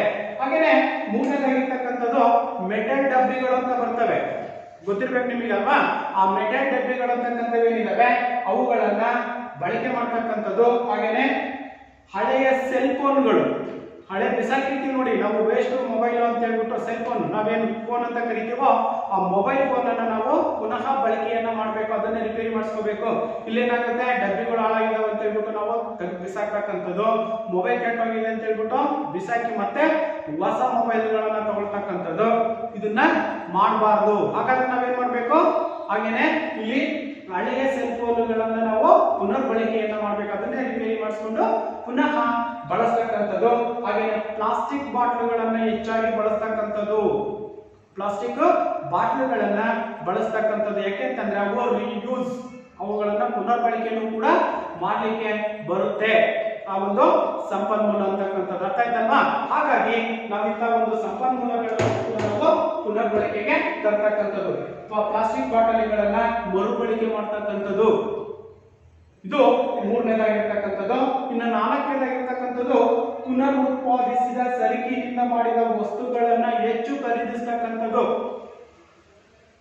ಈಗ ಪ್ಲಾಸ್ಟಿಕ್ ಇದೆ, ಪ್ಲಾಸ್ಟಿಕ್ ಅನ್ನ ಮತ್ತೆ ಅದು ಒಡೆದಂತ ಸಂದರ್ಭದಲ್ಲಿ ಅಥವಾ ಕೊಡಪಾನ ಅಂತ ನಾವು ಬಿಂದಿಗೆ ಅಂತ ನಾವೇ ಕರಿತೀವಿ, ಒಡೆದಂತ ಸಂದರ್ಭದಲ್ಲಿ ಏನಾಗುತ್ತೆ ಮತ್ತೆ ಅದನ್ನ ನಾವು ಹೊಸದಾಗಿ ಮಾಡಬಹುದು ಅಂತ ಒಂದು ಪುನರ್ ಉತ್ಪಾದಿಸಿರ್ತಕ್ಕಂತಹ ವಸ್ತುಗಳ ಕಡೆ ಹೆಚ್ಚು ಗಮನವನ್ನು ನಾವು ಕೊಡಬೇಕು. ಅವಾಗ ಏನಾಗುತ್ತೆ, ಸಂಪನ್ಮೂಲಗಳ ಕೊರತೆ ಅಂತಕ್ಕಂಥದ್ದು ಕೂಡ ಅಲ್ಲಿ ಕಡಿಮೆ ಆಗ್ತಕ್ಕಂಥದ್ದನ್ನು ನಾವು ಗಮನಿಸಬಹುದು. ಅಲ್ಲಿ ಸಂಪನ್ಮೂಲಗಳ ಒಂದು ಸಂರಕ್ಷಣೆಯನ್ನ ನಾವು ಮಾಡಿದಂತೆ ಆಗ್ತಕ್ಕಂಥದ್ದು. ಹಾಗೆಯೇ ವಾತಾವರಣವನ್ನ ಮಲಿನಗೊಳಿಸದೆ ನೀರು ಮತ್ತು ಗಾಳಿಯನ್ನು ನಾವು ಶುದ್ಧವಾಗಿರ್ತಕ್ಕಂಥದ್ದು. ನೋಡಿ, ವಾತಾವರಣ ಅಂತಕ್ಕಂಥದ್ದೇನಿದೆ ಇದು ಶುದ್ಧವಾಗಿರ್ಬೇಕು. ನಾವು ಉತ್ತಮವಾಗಿರ್ತಕ್ಕಂತಹ ಆರೋಗ್ಯವಂತರಾಗಬೇಕಂತಂದ್ರೆ ವಾತಾವರಣ ಅಂತಕ್ಕಂಥದ್ದೇನಿದೆ ಆ ವಾತಾವರಣವೇನಾಗಿರ್ಬೇಕು, ಶುದ್ಧವಾಗಿರ್ಬೇಕು. ನಾವು ಸೇವಿಸ್ತಕ್ಕಂಥ ಗಾಳಿನೂ ಕೂಡ ಏನಾಗಿರ್ಬೇಕು, ಶುದ್ಧವಾಗಿರಬೇಕು ಅಲ್ವಾ? ಹಾಗಾಗಿ ಇಲ್ಲಿ ವಾತಾವರಣವನ್ನ ಮಲಿನಗೊಳಿಸ್ತಕ್ಕಂಥದ್ದು ಜಲ ಮಾಲಿನ್ಯ ಆಗಿರ್ಬೋದು, ವಾಯು ಮಾಲಿನ್ಯ ಆಗಿರ್ಬೋದು, ಶಬ್ದ ಮಾಲಿನ್ಯ ಆಗಿರ್ಬೋದು, ಇಂಥ ಮಾಲಿನ್ಯವನ್ನ ಸಾಧ್ಯವಾದಷ್ಟು ಮಟ್ಟಿಗೆ ನಾವು ಕಡಿಮೆಯನ್ನ ಮಾಡಬೇಕಾಗುತ್ತೆ. ಇನ್ನ ಮಣ್ಣಿನ ಸವಕಳಿಯನ್ನ ತಡೆಗಟ್ಟತಕ್ಕಂಥದ್ದು ಇದು ಕೂಡ ಮೋಸ್ಟ್ ಇಂಪಾರ್ಟೆಂಟ್ ಆಗಿರ್ತಕ್ಕಂಥದ್ದು. ಪರಿಸರ ಸಂರಕ್ಷಣೆಯಲ್ಲಿ ನಮ್ಮ ಕರ್ತವ್ಯ ಏನಪ್ಪ ಅಂತಂದ್ರೆ ಮಣ್ಣಿನ ಸವಕಳಿ ಅಂತಕ್ಕಂಥದ್ದನ್ನ ತಡೆಗಟ್ಟಬೇಕು. ಹಾಗಾದ್ರೆ ಹೇಗೆ ತಡೆಗಟ್ಟಬೇಕು? ಇದನ್ನ ಹೇಗೆ ತಡೆಗಟ್ಟಬೇಕು ಮಕ್ಕಳೇ? Very good. ಅಂದ್ರೆ ಹೆಚ್ಚು ಮರಗಳನ್ನ ಬೆಳೆಸ್ತಕ್ಕಂಥದ್ದು, ಹೆಚ್ಚು ಮರಗಳನ್ನ ಬೆಳೆಸ್ತಕ್ಕಂಥದ್ದು. ಅವಶ್ಯಕತೆ ಇದ್ದಾಗ ಒಂದು ಮರವನ್ನ ಕಡಿದೀವಿ ಅಂತಂದ್ರೆ ಮತ್ತೆ ಪುನಃ ಅದೇ ಜಾಗದಲ್ಲಿ ಮತ್ತೊಂದು ಸಸ್ಯವನ್ನ ನೆಡುವುದರ ಮೂಲಕ ಮತ್ತೆ ಒಂದು ಮರವನ್ನ ಬೆಳೆಸ್ತಕ್ಕಂಥದ್ದು. ಹಾಗೇನೆ ಹೊಲ ಗದ್ದೆಗಳಲ್ಲಿ ನಾವು ಬದುಗಳ ನಿರ್ಮಾಣವನ್ನು ಕೂಡ ಮಾಡುವುದರ ಮೂಲಕ ಮಣ್ಣಿನ ಸವಕಳಿಯನ್ನು ನಾವು ತಡೆಗಟ್ಟಲಿಕ್ಕೆ ಸಾಧ್ಯವಾಗುತ್ತೆ ಮಕ್ಕಳೇ. ಹಾಗೇನೆ ಒಂದು ಮರವನ್ನ ಅನಿವಾರ್ಯವಾಗಿ ಕತ್ತರಿಸಿದರೆ ಅದಕ್ಕೆ ಪರಿಹಾರವಾಗಿ ಇನ್ನೊಂದು ಮರವನ್ನ ನಾವು ಅಥವಾ ಒಂದು ಸಸ್ಯವನ್ನ ನಾವು ಅಲ್ಲಿ ನೆಡ್ತಕ್ಕಂಥ ಪ್ರತಿಯೊಬ್ಬರು ಕೂಡ ಆ ಜವಾಬ್ದಾರಿಯನ್ನ ಕೈಗೊಳ್ಳಬೇಕಾಗಿರ್ತಕ್ಕಂಥದ್ದು. ಇನ್ನ ಸ್ವಂತ ವಾಹನವನ್ನ ಕಡಿಮೆ ಚಲಾಯಿಸ್ತಕ್ಕಂಥದ್ದು. ನಮ್ದು ಕಾರು ಬೈಕ್ ಇದೆ, ನಾವೇನ್ ಮಾಡ್ತೀವಿ, 1 ಕಿಲೋಮೀಟರ್ ಹೋದ್ರೂ ಬೈಕ್ ತಗೊಂಡು ಹೋಗೋದು, 2 ಕಿಲೋಮೀಟರ್ ಹೋದ್ರೂ ಕಾರ್ ತಗೊಂಡು ಹೋಗ್ತಕ್ಕಂಥದ್ದು, ಅಥವಾ ಲಾಂಗ್ ಡ್ರೈವಿಂಗ್ ಹೋಗ್ತಕ್ಕಂಥದ್ದು ಏನಿದೆ ಸರ್ವೇ ಸಾಮಾನ್ಯವಾಗಿ 1 ಕಿಲೋಮೀಟರ್ 2 ಕಿಲೋಮೀಟರ್ ಅಥವಾ ಅಲ್ಪ ಸ್ವಲ್ಪ ದೂರ ಇದ್ದಂತ ಸಂದರ್ಭದಲ್ಲಿ ನಾವು ನಡೆದುಕೊಂಡೇ ಹೋಗ್ಬೋದು. ಆರೋಗ್ಯಕ್ಕೂ ಉತ್ತಮವಾಗಿರತಕ್ಕಂಥದ್ದನ್ನು ಕೂಡ ನಾವು ಗಮನಿಸಬಹುದು ಮಕ್ಕಳೇ ಅಲ್ವಾ? ಅದರ ಬದಲಾಗಿ ನಾವು ಏನ್ ಮಾಡ್ಬೋದು, ಕಾರು ಮತ್ತು ಬೈಕ್ಗಳನ್ನು ಬಳಸ್ತಕ್ಕಂಥದ್ದು ಇದ್ದಂತ ಸಂದರ್ಭಗಳಲ್ಲಿ ಅವಶ್ಯಕತೆಗಳಿಗೆ ಅನುಗುಣವಾಗಿ ನಾವು ಬಳಸಬೇಕು. ಇಲ್ಲ ಲಾಂಗ್ ಬಹಳ ದೂರ ನಾವು ಹೋಗ್ಬೇಕು, ಬೆಂಗಳೂರು ಇನ್ನ ಬೇರೆ ಕಡೆ ಹೋಗ್ಬೇಕು ಅಂತ ಅನ್ನೋದಾದ್ರೆ ನಾವು ಪ್ರಮುಖವಾಗಿ ಗಮನದಲ್ಲಿಟ್ಕೋಬೇಕಾಗಿರ್ತಕ್ಕಂಥದ್ದು ಸಾರಿಗೆ ವ್ಯವಸ್ಥೆ ಅಲ್ವಾ? ಸಾರಿಗೆ ವ್ಯವಸ್ಥೆ, ಸರ್ಕಾರಿ ಬಸ್ಸುಗಳು ಅಂತಕ್ಕಂಥವೇನಿದಾವೆ ಅವುಗಳನ್ನು ನಾವು ಬಳಕೆಯನ್ನ ಮಾಡ್ಕೊಳ್ತಕ್ಕಂಥದ್ದು. ನೋಡಿ, ಸ್ವಂತ ವಾಹನವನ್ನ ಕಡಿಮೆ ಮಾಡಿ ಚಲಾಯಿಸಿ ಸಾರ್ವಜನಿಕ ಸಾರಿಗೆ ಅಂತಕ್ಕಂಥದ್ದೇನಿದೆ ಸಾರ್ವಜನಿಕ ಸಾರಿಗೆಯನ್ನ ಬಳಸ್ತಕ್ಕಂಥದ್ದು, ಅಥವಾ ಸೈಕಲ್ ಅಲ್ಲಿ ಹೋಗ್ತಕ್ಕಂಥದ್ದು, ಅಥವಾ ನಡೆದುಕೊಂಡು ಹೋಗ್ತಕ್ಕಂಥದ್ದು. ಅಂದ್ರೆ ಲಾಂಗ್ ಟ್ರಿಪ್ ಲಾಂಗ್ ನಡ್ಕೊಂಡು ಹೋಗಕ್ಕಾಗಲ್ಲ, ಎಲ್ಲಿ ಸ್ವಲ್ಪ ದೂರ ಹೋಗ್ಬೇಕನ್ನೋದಾದ್ರೆ ನಡ್ಕೊಂಡು ಕೂಡ ಸೈಕಲ್ ಅಲ್ಲೂ ಕೂಡ ನಾವು ಹೋಗ್ಬಿಡ್ಬಹುದಾಗಿದೆ. ಇನ್ನ ಮನೆಯಲ್ಲಿ ಇಂಧನವನ್ನ ಉಳಿಸ್ತಕ್ಕಂಥದ್ದು. ಮನೆಯಲ್ಲಿ ನಾವೇನ್ ಮಾಡ್ಬೇಕು, ಇಂಧನ ಅಂತಕ್ಕಂಥದ್ದೇನಿದೆ ಆ ಬಳಕೆ ಮಾಡ್ತಕ್ಕಂಥದನ್ನ ಸಾಧ್ಯವಾದಷ್ಟು ಮಟ್ಟಿಗೆ ನಾವು ಕಡಿಮೆ ಮಾಡ್ಬೇಕು ಮಕ್ಕಳೇ. ಹೇಗೆ ಕಡಿಮೆ ಮಾಡ್ಬೇಕಾಗಾದ್ರೆ ಅವಶ್ಯಕತೆಗಳಿಗೆ ಅನುಗುಣವಾಗಿ ನಾವು ಬಳಕೆಯನ್ನ ಮಾಡಬೇಕು ಇಂಧನವನ್ನ. ವಿದ್ಯುತ್ ದೀಪಗಳಿರ್ತಾವ ಮನೆಯಲ್ಲಿ, ಆ ವಿದ್ಯುತ್ ದೀಪಗಳನ್ನ ನಾವೇನ್ ಮಾಡ್ತೀವಿ, ಹಾಕೊಂಡಿರ್ತೀವಿ ರಾತ್ರಿ ಹೊತ್ತು, ಮಲಗುವಾಗ ನಾವು ಅದರ ಅವಶ್ಯಕತೆ ಇದೆಯಾ ನಮಗೆ? ಅವು ಉರಿತಾನೆ ಇರ್ಬೇಕಾ ನಮಗೆ ನೈಟು? ಇಲ್ಲ ಅಲ್ವಾ? ಹಾಗಾಗಿ ನಾವು ಮಲಗುವ ಸಂದರ್ಭಗಳಲ್ಲಿ ವಿದ್ಯುತ್ ದೀಪಗಳನ್ನ ಹಾರಿಸ್ಬೇಕು. ಅಥವಾ ಇನ್ನ ಎಲ್ಲೋ ಹೊರಗಡೆ ಹೋಗ್ತಾ ಇರ್ತೀವಿ, ಆ ಒಂದು ಸಂದರ್ಭದಲ್ಲೂ ಕೂಡ ನಾವು ವಿದ್ಯುತ್ ದೀಪಗಳ ಆರಿದವೇ ಇಲ್ಲ ಅನ್ನೋದನ್ನು ಕೂಡ ಪ್ರತಿಯೊಂದನ್ನು ಕೂಡ ನಾವು ಅಬ್ಸರ್ವ್ ಅನ್ನ ಮಾಡಿ ಮುಂದಿನ ಒಂದು ಕೆಲಸ ಕಾರ್ಯಗಳನ್ನ ನಾವು ನಿರ್ವಹಿಸಬೇಕಾಗುತ್ತೆ ಮಕ್ಕಳೇ. ಹಾಗಾಗಿ ಇಲ್ಲಿ ಮನೆಯಲ್ಲಿರ್ತಕ್ಕಂಥ ಇಂಧನವನ್ನ ನಾವು ಉಳಿಸ್ತಕ್ಕಂಥದ್ದು. ನೋಡಿ, ಇಲ್ಲಿದೆ ದೀಪಗಳನ್ನ ಅವಶ್ಯವಿಲ್ಲದಿದ್ದಾಗ ಹಾರಿಸ್ತಕ್ಕಂಥದ್ದು, ಅವಶ್ಯಕತೆ ಇದ್ದಾಗ ಹಾಕೊಳ್ಬೇಕು, ಅವಶ್ಯಕತೆ ಇಲ್ಲ ಅಂತಂದಾಗ ನಾವು ಅವುಗಳನ್ನ ಬಂದ್ ಮಾಡ್ತಕ್ಕಂಥ ಒಂದು ಮನಸ್ಥಿತಿಯನ್ನು ಕೂಡ ಪ್ರತಿಯೊಬ್ಬರೂ ಕೂಡ ಹೊಂದಿದಾಗ ಮಾತ್ರ ಇಲ್ಲಿ ಏನು ಸಂಪನ್ಮೂಲಗಳನ್ನು ಸಂರಕ್ಷಣೆ ಮಾಡಿದ್ದಕ್ಕೆ ಸಾರ್ಥಕ ಅಂತಕ್ಕಂಥದ್ದನ್ನ ನಾವು ಗಮನದಲ್ಲಿ ಇಟ್ಕೋಬೇಕಾಗುತ್ತೆ ಮಕ್ಕಳೇ. ಇವು ಪ್ರಮುಖವಾಗಿರ್ತಕ್ಕಂತಹ ಸಂಪನ್ಮೂಲಗಳನ್ನ ಸಂರಕ್ಷಿಸಲು ನಾವು ಮಾಡಬೇಕಾಗಿರ್ತಕ್ಕಂತಹ ಕರ್ತವ್ಯ ಅಥವಾ ಕೆಲಸ ಅಂತಲೂ ಕೂಡ ನಾವು ಗಮನಿಸಬಹುದಾಗಿದೆ. ಪ್ರಮುಖವಾಗಿ 8 ಅಥವಾ 9 ಅಂಶಗಳನ್ನು ನಾವು ಗಮನದಲ್ಲಿ ಇಟ್ಕೋಬೇಕಾಗುತ್ತೆ ಮಕ್ಕಳೇ. ಅರ್ಥ ಆಯ್ತಲ್ವಾ? 9 ಅಂಶಗಳನ್ನ ನಾವು ನೆನಪಲ್ಲಿ ಇಟ್ಕೋಬೇಕು. ಅರ್ಥ ಆಯ್ತಲ್ವಾ?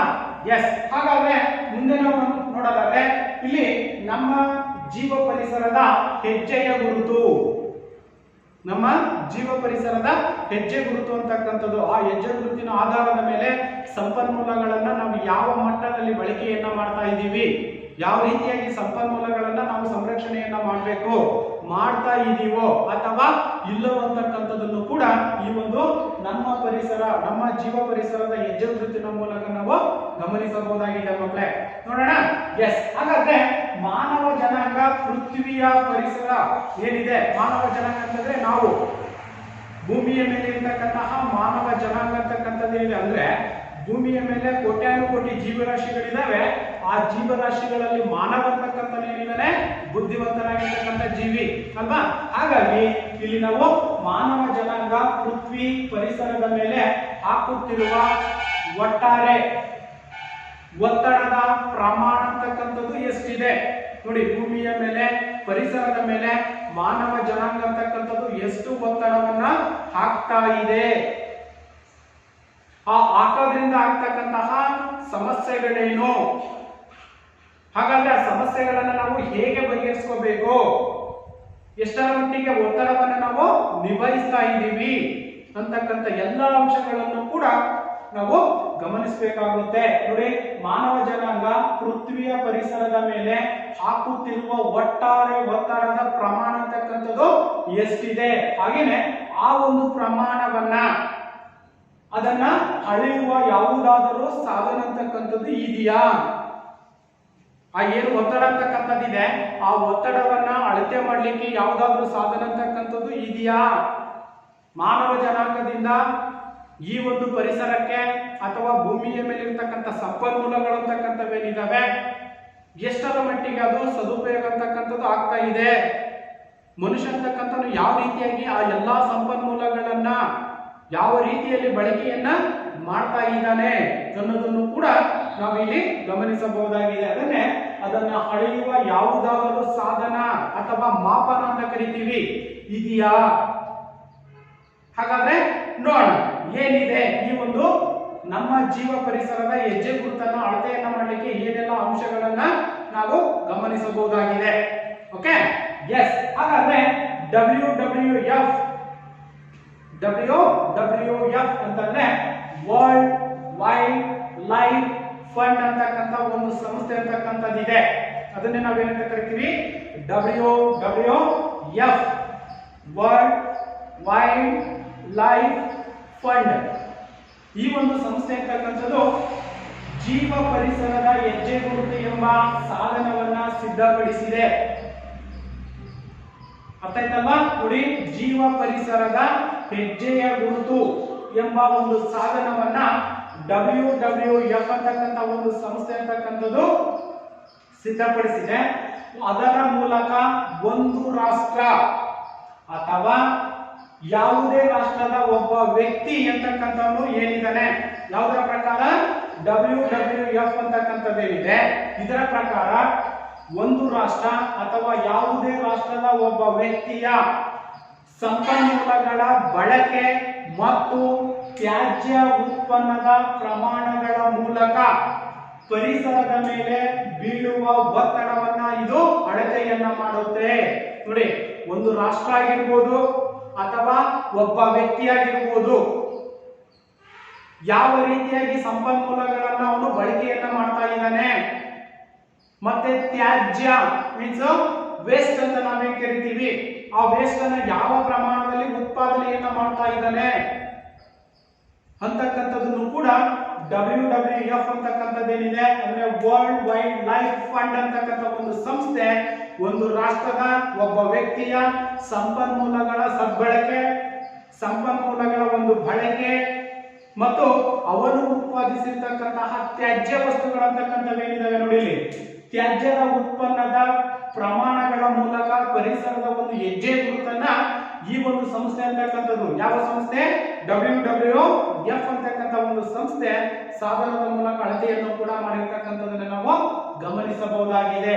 ಹಾಗಾದ್ರೆ ಇಲ್ಲಿ ಪರಿಸರದ ಮೇಲೆ ಬೀಳುವ ಒತ್ತಡವನ್ನು ಕೂಡ ಅಳಿತಕ್ಕಂಥದ್ದು. ಹಾಗಾದ್ರೆ ಆ ಒಂದು ದೇಶವು ಬಳಸ್ತಕ್ಕಂತಹ ಒಬ್ಬ ವ್ಯಕ್ತಿ ಆಗಿರ್ಬೋದು ಅಥವಾ ಆ ಒಂದು ರಾಷ್ಟ್ರ ಅಂತಕ್ಕಂಥದ್ದೇನಿದೆ ಅಥವಾ ಆ ಒಂದು ದೇಶ ಅಂತಕ್ಕಂಥದ್ದು ಯಾವ ರೀತಿಯಾಗಿ ಸಂಪನ್ಮೂಲಗಳನ್ನ ಬಳಕೆಯನ್ನ ಮಾಡ್ತಾ ಇದೆ ಅನ್ನೋದನ್ನ ನಾವು ಗಮನಿಸೋದಾದ್ರೆ, ಆಹಾರ ಮುಖ್ಯವಾಗಿ ಮನುಷ್ಯನಿಗೆ ಬೇಕಾಗಿರ್ತಕ್ಕಂಥದ್ದು ಯಾವುದು, ಎಸ್ ಆಹಾರ ಅಂತಕ್ಕಂಥದ್ದು ಏನಿದೆ, ಈ ಒಂದು ಆಹಾರ, ಹಾಗೇನೆ ಬಟ್ಟೆ, ಹಾಗೇನೆ ಕಟ್ಟಿಗೆ ಅಂದ್ರೆ ಸೌದೆ ಅಂತ ನಾವೇನ್ ಕರಿತೀವಿ, ಕಟ್ಟಿಗೆಗಳ ಪ್ರಮಾಣ ಅಂತಕ್ಕಂಥದ್ದು, ಹಾಗೆ ಜಾನುವಾರುಗಳನ್ನ ಮೇಯಿಸ್ತಕ್ಕಂಥದ್ದು, ಯಾವ ಪ್ರಮಾಣದಲ್ಲಿ ಅವನು ಪರಿಸರದಲ್ಲಿ ಅಥವಾ ಪ್ರಕೃತಿಯಲ್ಲಿ ಅಥವಾ ಕಾಡುಗಳಲ್ಲಿ ಅರಣ್ಯಗಳಲ್ಲಿ ಯಾವ ರೀತಿಯಾಗಿ ಆ ಒಂದು ಜಾನುವಾರುಗಳಂತಕ್ಕಂಥವೇನಿದಾವೆ, ದನಕರುಗಳಂತ ನಾವೇನ್ ಕರಿತೀವಿ, ಆ ಒಂದು ಜಾನುವಾರುಗಳನ್ನು ಅವನು ಮೇಯಿಸ್ತಾ ಇದ್ದಾನೆ. ಹಾಗೇನೆ ಅರಣ್ಯ ಮತ್ತು ಮೀನುಗಾರಿಕೆ, ಅರಣ್ಯಗಳನ್ನ ಯಾವ ಮಟ್ಟದಲ್ಲಿ ಬಳಕೆಯನ್ನ ಮಾಡ್ಕೊಳ್ತಾ ಇದ್ದಾನೆ. ಇಲ್ಲಿ ಒಂದು ದೇಶವನ್ನ ತಗೊಂಡಂತ ಸಂದರ್ಭದಲ್ಲಿ ಇಡೀ ದೇಶ ಅಂತಕ್ಕಂಥದ್ದು ಬರುತ್ತೆ. ಒಬ್ಬ ವ್ಯಕ್ತಿಯನ್ನ ತಗೊಂಡಾಗ ಆ ಒಂದು ಪ್ರದೇಶಕ್ಕೆ ಸೀಮಿತವಾಗಿರ್ತಕ್ಕಂಥದ್ದು ಅಲ್ವಾ. ಆ ಒಬ್ಬ ವ್ಯಕ್ತಿ ಅಂತಕ್ಕಂಥದ್ದು ಯಾವ ಮಟ್ಟದಲ್ಲಿ ಸಂಪನ್ಮೂಲಗಳನ್ನ ಬಳಕೆಯನ್ನ ಮಾಡ್ತಾ ಇದ್ದಾನೆ, ಅರಣ್ಯಗಳನ್ನ ಬಳಕೆ ಮಾಡ್ತಾ ಇದ್ದಾನೆ ಅಂತಕ್ಕಂಥದ್ದನ್ನ ನಾವಿಲ್ಲಿ ಗಮನಿಸಬೇಕು ಮಕ್ಕಳೇ. ಅರಣ್ಯಗಳು ಮತ್ತು ಮೀನುಗಾರಿಕೆ, ಮೀನುಗಾರಿಕೆನೂ ಕೂಡ, ಮೀನು ಸಾಕ್ತಕ್ಕಂಥದ್ದು ಕೂಡ ಇದು ನಮಗೆ ಯಾವುದಕ್ಕೆ ಬರುತ್ತೆ, ಮುಗಿದು ಹೋಗದ ಸಂಪನ್ಮೂಲಗಳಿಗೆ ಇದು ಬರ್ತಕ್ಕಂಥದ್ದು ಮಕ್ಕಳೇ. ಹಾಗಾಗಿ ಮೀನುಗಾರಿಕೆ, ಇನ್ನು ತ್ಯಾಜ್ಯ ವಸ್ತುಗಳು ವೇಸ್ಟೇಜ್ ಅಂತ ನಾವೇ ಕರಿತೀವಿ, ಎಷ್ಟು ವೇಸ್ಟ್ ಅನ್ನ ಮಾಡ್ತೀವಿ ಅದ್ರ ಮೇಲೂ ಕೂಡ ನಾವು ಈ ಒಂದು ಹೆಜ್ಜೆ ಗುರುತನ್ನ ಗುರುತು ಮಾಡಬಹುದಾಗಿದೆ. ಹಾಗೇನೆ ತ್ಯಾಜ್ಯಗಳನ್ನ ಹೀರ್ಕೊಳ್ತಕ್ಕಂಥದ್ದು, ಈಗೆಲ್ಲ ಸರ್ವಸಾಮಾನ್ಯವಾಗಿ ನಿಮಗೆ ತ್ಯಾಜ್ಯಗಳನ್ನ ವಿಲೇವಾರಿ ಮಾಡತಕ್ಕಂಥ ಸ್ಥಳಗಳು ಅಂತಕ್ಕಂಥವನ್ನ ಗುರುತು ಮಾಡಿ ಸರ್ಕಾರ ಅಂತಕ್ಕಂಥ ಸಾಕಷ್ಟು ಹಣವನ್ನು ಕೂಡ ಬಿಡುಗಡೆ ಮಾಡಿರ್ತಕ್ಕಂಥ ಒಂದು ಉದಾಹರಣೆಗಳು ಕೂಡ ಇರ್ತಕ್ಕಂಥದ್ದನ್ನು ನಾವು ಗಮನಿಸಬಹುದು ಮಕ್ಕಳೇ. ಗ್ರಾಮೀಣ ಪ್ರದೇಶಗಳಲ್ಲಿ ಸ್ವಚ್ಛ ಭಾರತ ಆಂದೋಲನದ ಅಡಿಯಲ್ಲಿ ಪ್ರತಿಯೊಂದು ಗ್ರಾಮ ಪಂಚಾಯಿತಿಗಳಲ್ಲೂ ಕೂಡ ಒಂದೊಂದು ವೆಹಿಕಲ್ ಅನ್ನ ಬಿಟ್ಟಿರ್ತಾರೆ, ನೋಡಿರ್ಬೋದು ನಿಮಗೆ, ಒಣ ತ್ಯಾಜ್ಯ ಮತ್ತು ಹಸಿ ತ್ಯಾಜ್ಯ ಅಲ್ವಾ. ಆ ತ್ಯಾಜ್ಯಗಳನ್ನ ತಗೊಂಡೋಗಿ ಒಂದು ಪ್ರದೇಶ ಅಂತಕ್ಕಂಥದ್ದೇನಿದೆ ಅವುಗಳನ್ನ ಶೇಖರಣೆ ಮಾಡತಕ್ಕಂಥ ಅಥವಾ ನಾಶಪಡಿಸ್ತಕ್ಕಂತಹ ವೇಸ್ಟೇಜ್ ತ್ಯಾಜ್ಯಗಳನ್ನ ಆ ಒಂದು ಪ್ರದೇಶಗಳಿಗೆ ತಗೊಂಡೋಗ್ತಕ್ಕಂಥದ್ದನ್ನು ಕೂಡ ನಾವಿವತ್ತು ಗಮನಿಸ್ತಾ ಇದ್ದೀವಿ. ಹಾಗೇನೆ ಹೀರಿಕೊಳ್ಳಲು ಬೇಕಾಗಿರ್ತಕ್ಕಂಥ ಭೂಮಿ, ಬೆಂಗಳೂರು ದೊಡ್ಡ ದೊಡ್ಡ ನಗರ ಪ್ರದೇಶಗಳಲ್ಲೂ ಕೂಡ ಇಂತಹ ಒಂದು ತ್ಯಾಜ್ಯ ವಿಲೇವಾರಿ ಮಾಡತಕ್ಕಂತಹ ಭೂ ಪ್ರದೇಶವನ್ನು ಕೂಡ ನಾವಲ್ಲಿ ಗಮನಿಸ್ತಾ ಇದ್ದೀವಿ ಮಕ್ಕಳೇ. ಅರ್ಥ ಆಯ್ತಲ್ವಾ. ಈ ರೀತಿಯಾಗಿ ನಾವು ಉತ್ತಮವಾಗಿರ್ತಕ್ಕಂಥ ಅಂಶಗಳನ್ನ ನಾವು ಪರಿಸರ ಸಂರಕ್ಷಣೆಯಲ್ಲಿ ಗಮನಿಸಿದಾಗ ಮಾತ್ರ ಈ ಒಂದು ಪರಿಸರದ ಹೆಜ್ಜೆ ಗುರುತು ಅಂತಕ್ಕಂಥದ್ದು ಜೀವ ಪರಿಸರದ ಒಂದು ಜೊತೆಯಲ್ಲಿ ಉತ್ತಮವಾಗಿರ್ತಕ್ಕಂಥ ಒಂದು ಅಂಶವನ್ನು ನಾವು ಕಾಣಲಿಕ್ಕೆ ಸಾಧ್ಯತೆ ಇದೆ ಮಕ್ಕಳೇ. ಅರ್ಥ ಆಯ್ತಲ್ವಾ. ಇವು ಪ್ರಮುಖವಾಗಿರ್ತಕ್ಕಂತಹ ಅಂಶಗಳು. ಅದರ ಅಡಿಯಲ್ಲಿ ಬರ್ತಕ್ಕಂಥದ್ದು ನಂತರ ನಿಮ್ಮ ಪರಿಸರದ ಹೆಜ್ಜೆ ಗುರುತ ಕಡಿಮೆ ಮಾಡಲು ನೀವು ಏನ್ ಮಾಡಬೇಕಾಗುತ್ತೆ, ಪರಿಸರದ ಹೆಜ್ಜೆ ಗುರುತು ಅಂತಕ್ಕಂಥದ್ದೇನಿದೆ ಇದನ್ನ ಕಡಿಮೆ ಮಾಡಲಿಕ್ಕೆ ನಾವು ಏನೆಲ್ಲ ಕ್ರಮಗಳನ್ನ, ನಮ್ಮ ಕೆಲಸ ಏನು ಅನ್ನೋದನ್ನ ನಾವಿಲ್ಲಿ ಗಮನದಲ್ಲಿ ಇಟ್ಕೊಂಡು ಪರಿಸರದ ಹೆಜ್ಜೆ ಗುರುತನ್ನ ನಾವು ನಿರ್ವಹಿಸಬೇಕಾಗುತ್ತೆ. ಹಾಗಾದ್ರೆ ಏನ್ ಮಾಡಬೇಕು, ಅದರಲ್ಲಿ ಬರ್ತಕ್ಕಂತಹ ಪ್ರಮುಖ ಅಂಶಗಳು ಏನಿರ್ಬೋದು. ಹಾಗಾದ್ರೆ ಮೊದಲಾಗಿರ್ತಕ್ಕಂಥದ್ದು ಆಹಾರ. ನೋಡಿ, ಪ್ರತಿಯೊಬ್ಬರಿಗೂ ಕೂಡ ಮುಖ್ಯವಾಗಿ ಅವನು ಜೀವಿತವಾಗಿರ್ಬೇಕು ಅನ್ನೋದಾದ್ರೆ ಅವನಿಗೆ ಮುಖ್ಯವಾಗಿ ಬೇಕಾಗಿರ್ತಕ್ಕಂಥದ್ದು ಯಾವುದು, ಆಹಾರ ಅಂತಕ್ಕಂಥದ್ದು ಮನುಷ್ಯನಿಗೆ. ಅದರಲ್ಲೂ ಉತ್ತಮವಾಗಿರ್ತಕ್ಕಂಥ ಆಹಾರ ಮತ್ತು ಪೌಷ್ಟಿಕ ಆಹಾರ ಅಂತಕ್ಕಂಥದ್ದು ಬೇಕಾಗುತ್ತೆ. ಹಾಗಾದ್ರೆ ಏನ್ ಮಾಡ್ಬೇಕು, ನಾವು ಉತ್ತಮವಾಗಿರ್ತಕ್ಕಂಥ ಆಹಾರವನ್ನು ನಾವು ಪಡಿಬೇಕು ಅನ್ನೋದಾದ್ರೆ ಸಾವಯವ ಕೃಷಿ ಅಂತ ಕರಿತೀವಿ ಅಲ್ವಾ. ಸಾವಯವ ಕೃಷಿಯಿಂದ ಉತ್ಪಾದನೆಯಾಗಿರ್ತಕ್ಕಂಥ ಆಹಾರದ ವಸ್ತುಗಳನ್ನೇ ನಾವು ಹೆಚ್ಚಾಗಿ ಬಳಕೆಯನ್ನ ಮಾಡಬೇಕು. ಇದು ಬಹಳಷ್ಟು ಮುಖ್ಯವಾಗಿರ್ತಕ್ಕಂಥದ್ದು ಮಕ್ಕಳೇ. ನೋಡಿ, ಸಾವಯವ ಅಥವಾ ಸ್ಥಳೀಯವಾಗಿ ಬೆಳೆದ ಆಹಾರವನ್ನ ಖರೀದಿಸ್ತಕ್ಕಂಥದ್ದು. ಬೇರೆ ಬೇರೆ ಕಡೆಯಿಂದ ತಂದಿರ್ತಕ್ಕಂಥ ಆಹಾರಗಳನ್ನ ನಾವು ಬಳಸಿದ ಸಂದರ್ಭದಲ್ಲಿ ಏನಾಗುತ್ತೆ, ಅಲ್ಲಿ ರಾಸಾಯನಿಕ ಗೊಬ್ಬರಗಳಾಗಿರ್ಬೋದು ರಾಸಾಯನಿಕ ಕ್ರಿಮಿನಾಶಕಗಳಾಗಿರ್ಬೋದು ಇವುಗಳನ್ನ ಬಳಕೆ ಮಾಡಿರ್ತಕ್ಕಂಥದ್ದು ನಾವು ಕಾಣ್ತಾ ಇದ್ದೀವಿ. ಹಾಗಾಗಿ ನಮ್ಮ ಆರೋಗ್ಯ ಅಂತಕ್ಕಂಥದ್ದು ಪರಿಸರದಲ್ಲಿ ಅಥವಾ ನಮಗೆ ಉತ್ತಮವಾಗಿರ್ತಕ್ಕಂಥ ಆರೋಗ್ಯ ಅಂತಕ್ಕಂಥದ್ದು ಲಭ್ಯವಾಗಬೇಕಾದ್ರೆ ಸಾವಯವ ಅಂದ್ರೆ ಏನು ರಾಸಾಯನಿಕ ಗೊಬ್ಬರಗಳನ್ನ ಬಿಟ್ಟು ನಾವು ತಿಪ್ಪೆಯ ಗೊಬ್ಬರಗಳು ಗ್ರಾಮೀಣ ಭಾಷೆಯಲ್ಲಿ ನಾವು ಹೇಗೆ ಕರಿತೀವಿ ಸಾವಯವ ಕೃಷಿಯನ್ನ ಮಾಡುವುದರ ಮೂಲಕ ಉತ್ಪಾದನೆಯಾಗಿರ್ತಕ್ಕಂಥ ಆಹಾರ ಧಾನ್ಯಗಳೇನಿದ್ದಾವೆ ಅವುಗಳನ್ನು ನಾವು ಹೆಚ್ಚಿನ ಪ್ರಮಾಣದಲ್ಲಿ ಬಳಕೆಯನ್ನ ಮಾಡಬೇಕು. ಹಾಗೇನೆ ಒಂದು ಕೈ ತೋಟವನ್ನ ಬೆಳೆಸ್ತಕ್ಕಂಥದ್ದು. ಈಗ ನಮಗೆ ಮನೆ ಮುಂದೆನೂ ಕೂಡ ಸಾಕಷ್ಟು ಜಾಗ ಅಂತಕ್ಕಂಥದ್ದು ಇರುತ್ತೆ ಅಥವಾ ಹೊಲಗಳಲ್ಲೂ ಕೂಡ ಒಂದ್ ಸ್ವಲ್ಪ ಜಾಗವನ್ನ ಬಿಟ್ಕೋಬೇಕಾಗುತ್ತೆ. ಮಕ್ಕಳೇ ಏನ್ ಮಾಡ್ಬೇಕು? ಬಿಟ್ಕೊಂಡು ಮನೆ ಹತ್ರನೂ ಕೂಡ ಸಾಕಷ್ಟು ಸ್ವಲ್ಪ ಜಾಗ ಅಂತಕ್ಕಂಥದ್ದು ಇರುತ್ತಲ್ವಾ, ಆ ಜಾಗಗಳಲ್ಲಿ ನಾವೇನ್ ಮಾಡ್ಬೇಕು? ಉತ್ತಮವಾಗಿರ್ತಕ್ಕಂಥ ಪೌಷ್ಟಿಕ ಆಹಾರವನ್ನ ಅಥವಾ ಉತ್ತಮವಾಗಿರ್ತಕ್ಕಂಥ ತರಕಾರಿಗಳನ್ನ ಬೆಳಿಬೇಕು. ನಮಗೆ ಬೇಕಾಗಿರ್ತಕ್ಕಂಥ ಆಹಾರದ ಅಂಶಗಳನ್ನು ನಾವಲ್ಲಿ ಬೆಳಿಬೇಕಾಗುತ್ತೆ. ತರಕಾರಿಗಳನ್ನ ಬೆಳಿಬಹುದಾಗಿದೆ. ಅಲ್ಲಿ ನಾವು ಯಾವುದೇ ರೀತಿಯಾಗಿರ್ತಕ್ಕಂತಹ ರಾಸಾಯನಿಕ ಗೊಬ್ಬರಗಳನ್ನ ಕ್ರಿಮಿನಾಶಕಗಳನ್ನ ಬಳಸ್ತಕ್ಕಂಥ ಅವಶ್ಯಕತೆ ಇಲ್ಲ. ಫ್ರೆಶ್ ಆಗಿ ಪ್ರತಿನಿತ್ಯನೂ ಕೂಡ ಫ್ರೆಶ್ ಆಗಿರ್ತಕ್ಕಂಥ ತರಕಾರಿಗಳನ್ನು ನಾವು ಬೆಳಿಬಹುದಾಗಿದೆ. ಹಾಗಾಗಿ ಇಲ್ಲಿ ನಾವು ಒಂದು ಕೈ ತೋಟವನ್ನು ಕೂಡ ನಾವು ಬೆಳೆಸ್ತಕ್ಕಂಥ ಒಂದು ಜವಾಬ್ದಾರಿಯನ್ನು ನಾವು ಬೆಳೆಸ್ಕೋಬೇಕು. ಇನ್ನ ಅಂಗಡಿಗಳಿಗೆ ಹೋದಂತ ಸಂದರ್ಭದಲ್ಲಿ ನಾವೇನ್ ಮಾಡ್ತೀವಿ? ಬರೀ ಕೈಯನ್ನು ಹೋಗ್ತೀವಿ. ಏನಾದ್ರೂ ವಸ್ತುಗಳನ್ನು ನಾವು ಅಂಗಡಿಯಲ್ಲಿ ತರಬೇಕು ಅನ್ನೋದಾದ್ರೆ ನಾವೇನ್ ಮಾಡ್ಬೇಕು? ಒಂದು ಬಟ್ಟೆಯ ಚೀಲವನ್ನ ನಾವು ತಗೊಂಡು ಹೋಗ್ಬೇಕು. ಬಟ್ಟೆಯ ಚೀಲವನ್ನ ತಗೊಂಡು ಹೋದಂತ ಸಂದರ್ಭದಲ್ಲಿ ಏನಾಗುತ್ತೆ? ಆ ಬಟ್ಟೆ ಚೀಲಗಳಿಗೆ ನಾವು ತಗೊಂಡಿರ್ತಕ್ಕಂತಹ ವಸ್ತುಗಳನ್ನ ಹಾಕ್ಸ್ಕೋಬೇಕು, ಬರಬೇಕು. ಇಲ್ಲ ಅಂತಂದ್ರೆ ಅವ್ರೇನ್ ಮಾಡ್ತಾರೆ? ಬ್ಯಾಗಿ ಕವರ್ ಅನ್ನ ಕೊಡ್ತಾರೆ, ಪ್ಲಾಸ್ಟಿಕ್ ಚೀಲವನ್ನ ಕೊಡ್ತಾರೆ. ಅದನ್ನ ತಗೊಂಡ್ಬರ್ತೀವಿ. ಆಕ್ಚುಲಿ ನಾವು ಏನು ತಂದಿರ್ತಕ್ಕಂಥ ಆಹಾರ ಧಾನ್ಯಗಳನ್ನೆಲ್ಲ ಡಬ್ಬಿಗೆ ಹಾಕೊಳ್ತೀವಿ. ಆ ಕವರ್ ಏನ್ ಮಾಡ್ತೀವಿ? ಎಲ್ಲಿ ಬೇಕಲ್ಲೇ ಬಿಸಾಕ್ತಿವಿ ಅಲ್ವಾ? ಹಾಗಾಗಿ ಅಂಗಡಿಗಳಿಗೆ ನಿಮ್ಮದೇ ಕೈ ಚೀಲವನ್ನ ತೆಗೆದುಕೊಂಡು ಹೋಗ್ಬೇಕು. ಅವಶ್ಯಕತೆ ಇದ್ರೆ ಮಾತ್ರ ಚೀಲವನ್ನ ಕೇಳಬೇಕು ಅಂಗಡಿಯವರ ಹತ್ರ. ಅನವಶ್ಯಕವಾಗಿ ಸುಮ್ಮನೆ ಇನ್ನೊಂದು ಬ್ಯಾಗಿ ಕೊಡಿ, ಇನ್ನೊಂದು ಕವರ್ ಕೊಡಿ ಅಂತಕ್ಕಂಥದ್ದು ತಪ್ಪು. ಹಾಗೇನೆ ಸಂಸ್ಕರಿಸಿದ ಆಹಾರವನ್ನ ಬಳಸ್ತಕ್ಕಂಥದ್ದು, ಉತ್ತಮವಾಗಿರ್ತಕ್ಕಂಥ ಆಹಾರಗಳನ್ನ ನಾವು ಹೆಚ್ಚಾಗಿ ಸೇವೆಯನ್ನ ಮಾಡಬೇಕು. ಹಾಗೇನೆ ಅದು ಇದು ತಿನ್ನೋದಕ್ಕಿಂತ ಹೆಚ್ಚಿನ ಪ್ರಮಾಣದಲ್ಲಿ ನಾವು ಹಣ್ಣುಗಳನ್ನ ಎಷ್ಟು ಸಾಧ್ಯತೆ ಇದೆಯೋ ಅಷ್ಟು ಪ್ರಮಾಣದಲ್ಲಿ ಹಣ್ಣುಗಳನ್ನ ನಾವು ಬಳಕೆ ಮಾಡಬೇಕು. ಸೇಬೆಹಣ್ಣು ಆಗಿರ್ಬೋದು, ಕಿತ್ತಳೆ ಹಣ್ಣು ಆಗಿರ್ಬೋದು, ಮೋಸಂಬಿ ಹಣ್ಣು ಆಗಿರ್ಬೋದು, ದಾಳಿಂಬೆ ಆಗಿರ್ಬೋದು, ಸಪೋಟ ಆಗಿರ್ಬೋದು, ಈ ರೀತಿಯಾಗಿರ್ತಕ್ಕಂಥ ಹಣ್ಣುಗಳಂತಕ್ಕಂಥವೇನಿದಾವೆ ಹಣ್ಣುಗಳನ್ನ ಹೆಚ್ಚಿನ ಪ್ರಮಾಣದಲ್ಲಿ ನಾವು ಬಳಕೆಯನ್ನ ಮಾಡತಕ್ಕಂಥದ್ದು. ಹಾಗೇನೆ ಪ್ರೋಟೀನ್ ದೊರಕುವ ವಸ್ತುಗಳನ್ನ ಬಳಸ್ತಕ್ಕಂಥದ್ದು. ಅದರಲ್ಲಿ ಪ್ರಮುಖವಾಗಿ ಪ್ರೋಟೀನ್ ಅಂಶಗಳು ಅಂತಕ್ಕಂಥವು ಹೆಚ್ಚಿನ ಪ್ರಮಾಣದಲ್ಲಿ ಯಾವ್ದ್ರಲ್ಲಿ ಸಿಗುತ್ತೆ? ತರಕಾರಿಗಳು ಅಂತಕ್ಕಂಥವು, ಮಾಂಸ ಮತ್ತು ಮೊಟ್ಟೆಯಿಂದಲೂ ಕೂಡ ನಾವು ಹೆಚ್ಚಿನ ಪ್ರಮಾಣದಲ್ಲಿ ಪೋಷಕಾಂಶ ಇರತಕ್ಕಂತಹ ಒಂದು ಆಹಾರವನ್ನು ನಾವು ತಗೊಳ್ತಕ್ಕಂಥದ್ದು. ಹಾಗೇನೆ ಮನೆಯಲ್ಲಿನೇ ಹೆಚ್ಚಿನ ಪ್ರಮಾಣದಲ್ಲಿ ಆಹಾರವನ್ನ ತಯಾರಿಸ್ತಕ್ಕಂಥದ್ದು. ಈಗ ಇಬ್ರು ಗಂಡ ಹೆಂಡತಿ ಮಕ್ಕಳು ಮೂವರು ಇರ್ತಾರೆ. ಅವ್ರ ಪಾಡಿಗೆ ಅವ್ರ ಡ್ಯೂಟಿ ಹೋಗಿ ಬಂದಿರ್ತಾರೆ, ಸಾಕಾಗಿರುತ್ತೆ. ಅವ್ರೇನ್ ಮಾಡ್ತಾರೆ? ರೀ ನೀವು ಹೋಗ್ಬಿಟ್ಟು ಹೋಟ್ಲಿಂದ ಪಾರ್ಸಲ್ ತಗೊಂಡ್ಬರ್ರಿ, ಅಥವಾ ಇನ್ನ ತೆರೆದಿಟ್ಟಿರ್ತಕ್ಕಂಥ ಅಂಗಡಿಗಳು ಏನಿದಾವೆ ಮಕ್ಕಳೇ ಗೊತ್ತಲ್ಲ ನಿಮಗೆ, ಫಾಸ್ಟ್ ಫುಡ್ ಅಂತ ನಾವೇ ಕರಿತೀವಿ. ಅಂತ ಫಾಸ್ಟ್ ಫುಡ್ ಅನ್ನ ನಾವು ಎಷ್ಟು ತಿಂತೀವೋ ಅಷ್ಟು ಬೇಗ ಕೂಡ ನಾವು ಫಾಸ್ಟ್ ಆಗಿ ಏನಾಗ್ತೀವಿ? ಮೇಲೆ ರೈಟ್ ಹೇಳ್ತೀವಿ ಅಲ್ವಾ? ಹೌದು ತಾನೆ? ನಗ್ತಿರಲ್ರಿ? ಹೌದಲ್ವಾ? ನಾವು ಈ ಫಾಸ್ಟ್ ಫುಡ್ ಅಂತ ಬಂದಿದ್ದೇವೆ. ಈಗ ರೋಡ್ ಸೈಡ್ ಅಲ್ಲಿ ಅಥವಾ ಬೇಕರಿಗಳಲ್ಲಿ ಫಾಸ್ಟ್ ಫುಡ್ ಅನ್ನು ನಾವು ಹೆಚ್ಚಿನ ಪ್ರಮಾಣದಲ್ಲಿ ತಿಂತಾ ಹೋದ್ರೆ ನಾವು ಕೂಡ ಏನಾಗ್ತೀವಿ? ಫಾಸ್ಟ್ ಆಗಿ ರೈಟ್ ಹೇಳ್ತಕ್ಕಂಥದ್ದು. ಅದನ್ನೆಲ್ಲ ಬಿಟ್ಟು ಸಮಯವನ್ನು ಅದಕ್ಕಂತಾನೆ ಅಡಿಗೆಗಾಗಿನೇ ಸಮಯವನ್ನ ನಾವು ಉಪಯೋಗಿಸಿಕೊಂಡು ಮನೆಯಲ್ಲಿನೇ ಉತ್ತಮವಾಗಿರ್ತಕ್ಕಂಥ ಆಹಾರವನ್ನು ನಾವು ಬಳಸಿದಾಗ ಉತ್ತಮವಾಗಿರ್ತಕ್ಕಂಥ ಆರೋಗ್ಯವನ್ನು ಕೂಡ ನಾವು ಕಾಪಾಡಿಕೊಳ್ಳಿಕ್ಕೆ ಸಾಧ್ಯತೆ ಇದೆ ಮಕ್ಕಳೇ. ಇದು ಪ್ರಮುಖವಾಗಿರ್ತಕ್ಕಂಥದ್ದು ಒಂದು ಆಹಾರ. ಅರ್ಥ ಆಯ್ತಲ್ವಾ? ಎಸ್, ಎರಡನೇದಾಗಿರ್ತಕ್ಕಂಥದ್ದು ಇಂಧನ ವಿದ್ಯುತ್ ಶಕ್ತಿ. ಇದು ಕೂಡ ಪ್ರಮುಖವಾಗಿರ್ತಕ್ಕಂಥದ್ದು. ಇಲ್ಲಿ ಬಳಕೆ ಮುಗಿದ ಮೇಲೆ ಎಲ್ಲಾ ದೀಪಗಳನ್ನ ಏನ್ ಮಾಡ್ಬೇಕು? ನಾವು ಹಾರಿಸ್ತಕ್ಕಂಥದ್ದು. ಹಾಗೇನೆ ರಾತ್ರಿ ಹೊತ್ತಿನಲ್ಲಿ ಏರ್ ಕಂಡೀಷನ್ ಮತ್ತು ಹೀಟರ್ಗಳು ಅಂತ ಏನಿದಾವೆ, ಚಳಿಗಾಲದಲ್ಲಿ ಹೀಟರ್ ಕೊಡ್ತಕ್ಕಂಥದ್ದು ಅಲ್ವಾ? ಈ ರೀತಿಯಾಗಿ ಸಮಯಕ್ಕೆ ರೀತಿಯಾಗಿರ್ತಕ್ಕಂಥ ಕಂಡೀಷನ್ಗಳು ಏನಿದಾವೆ ಅವುಗಳನ್ನ ಆ ಸಮಯದಲ್ಲಿ ಮಾತ್ರ ಬಳಕೆಯನ್ನ ಮಾಡ್ಕೋಬೇಕು. ಮಲಗಿರ್ತಕ್ಕಂಥ ಸಂದರ್ಭಗಳಲ್ಲಿ ಅವುಗಳನ್ನ ಬಂದ್ ಮಾಡ್ತಕ್ಕಂಥದ್ದು. ಇನ್ನ ಮನೆಯಿಂದ ಆಚೆಗೆ ಬರಬೇಕು.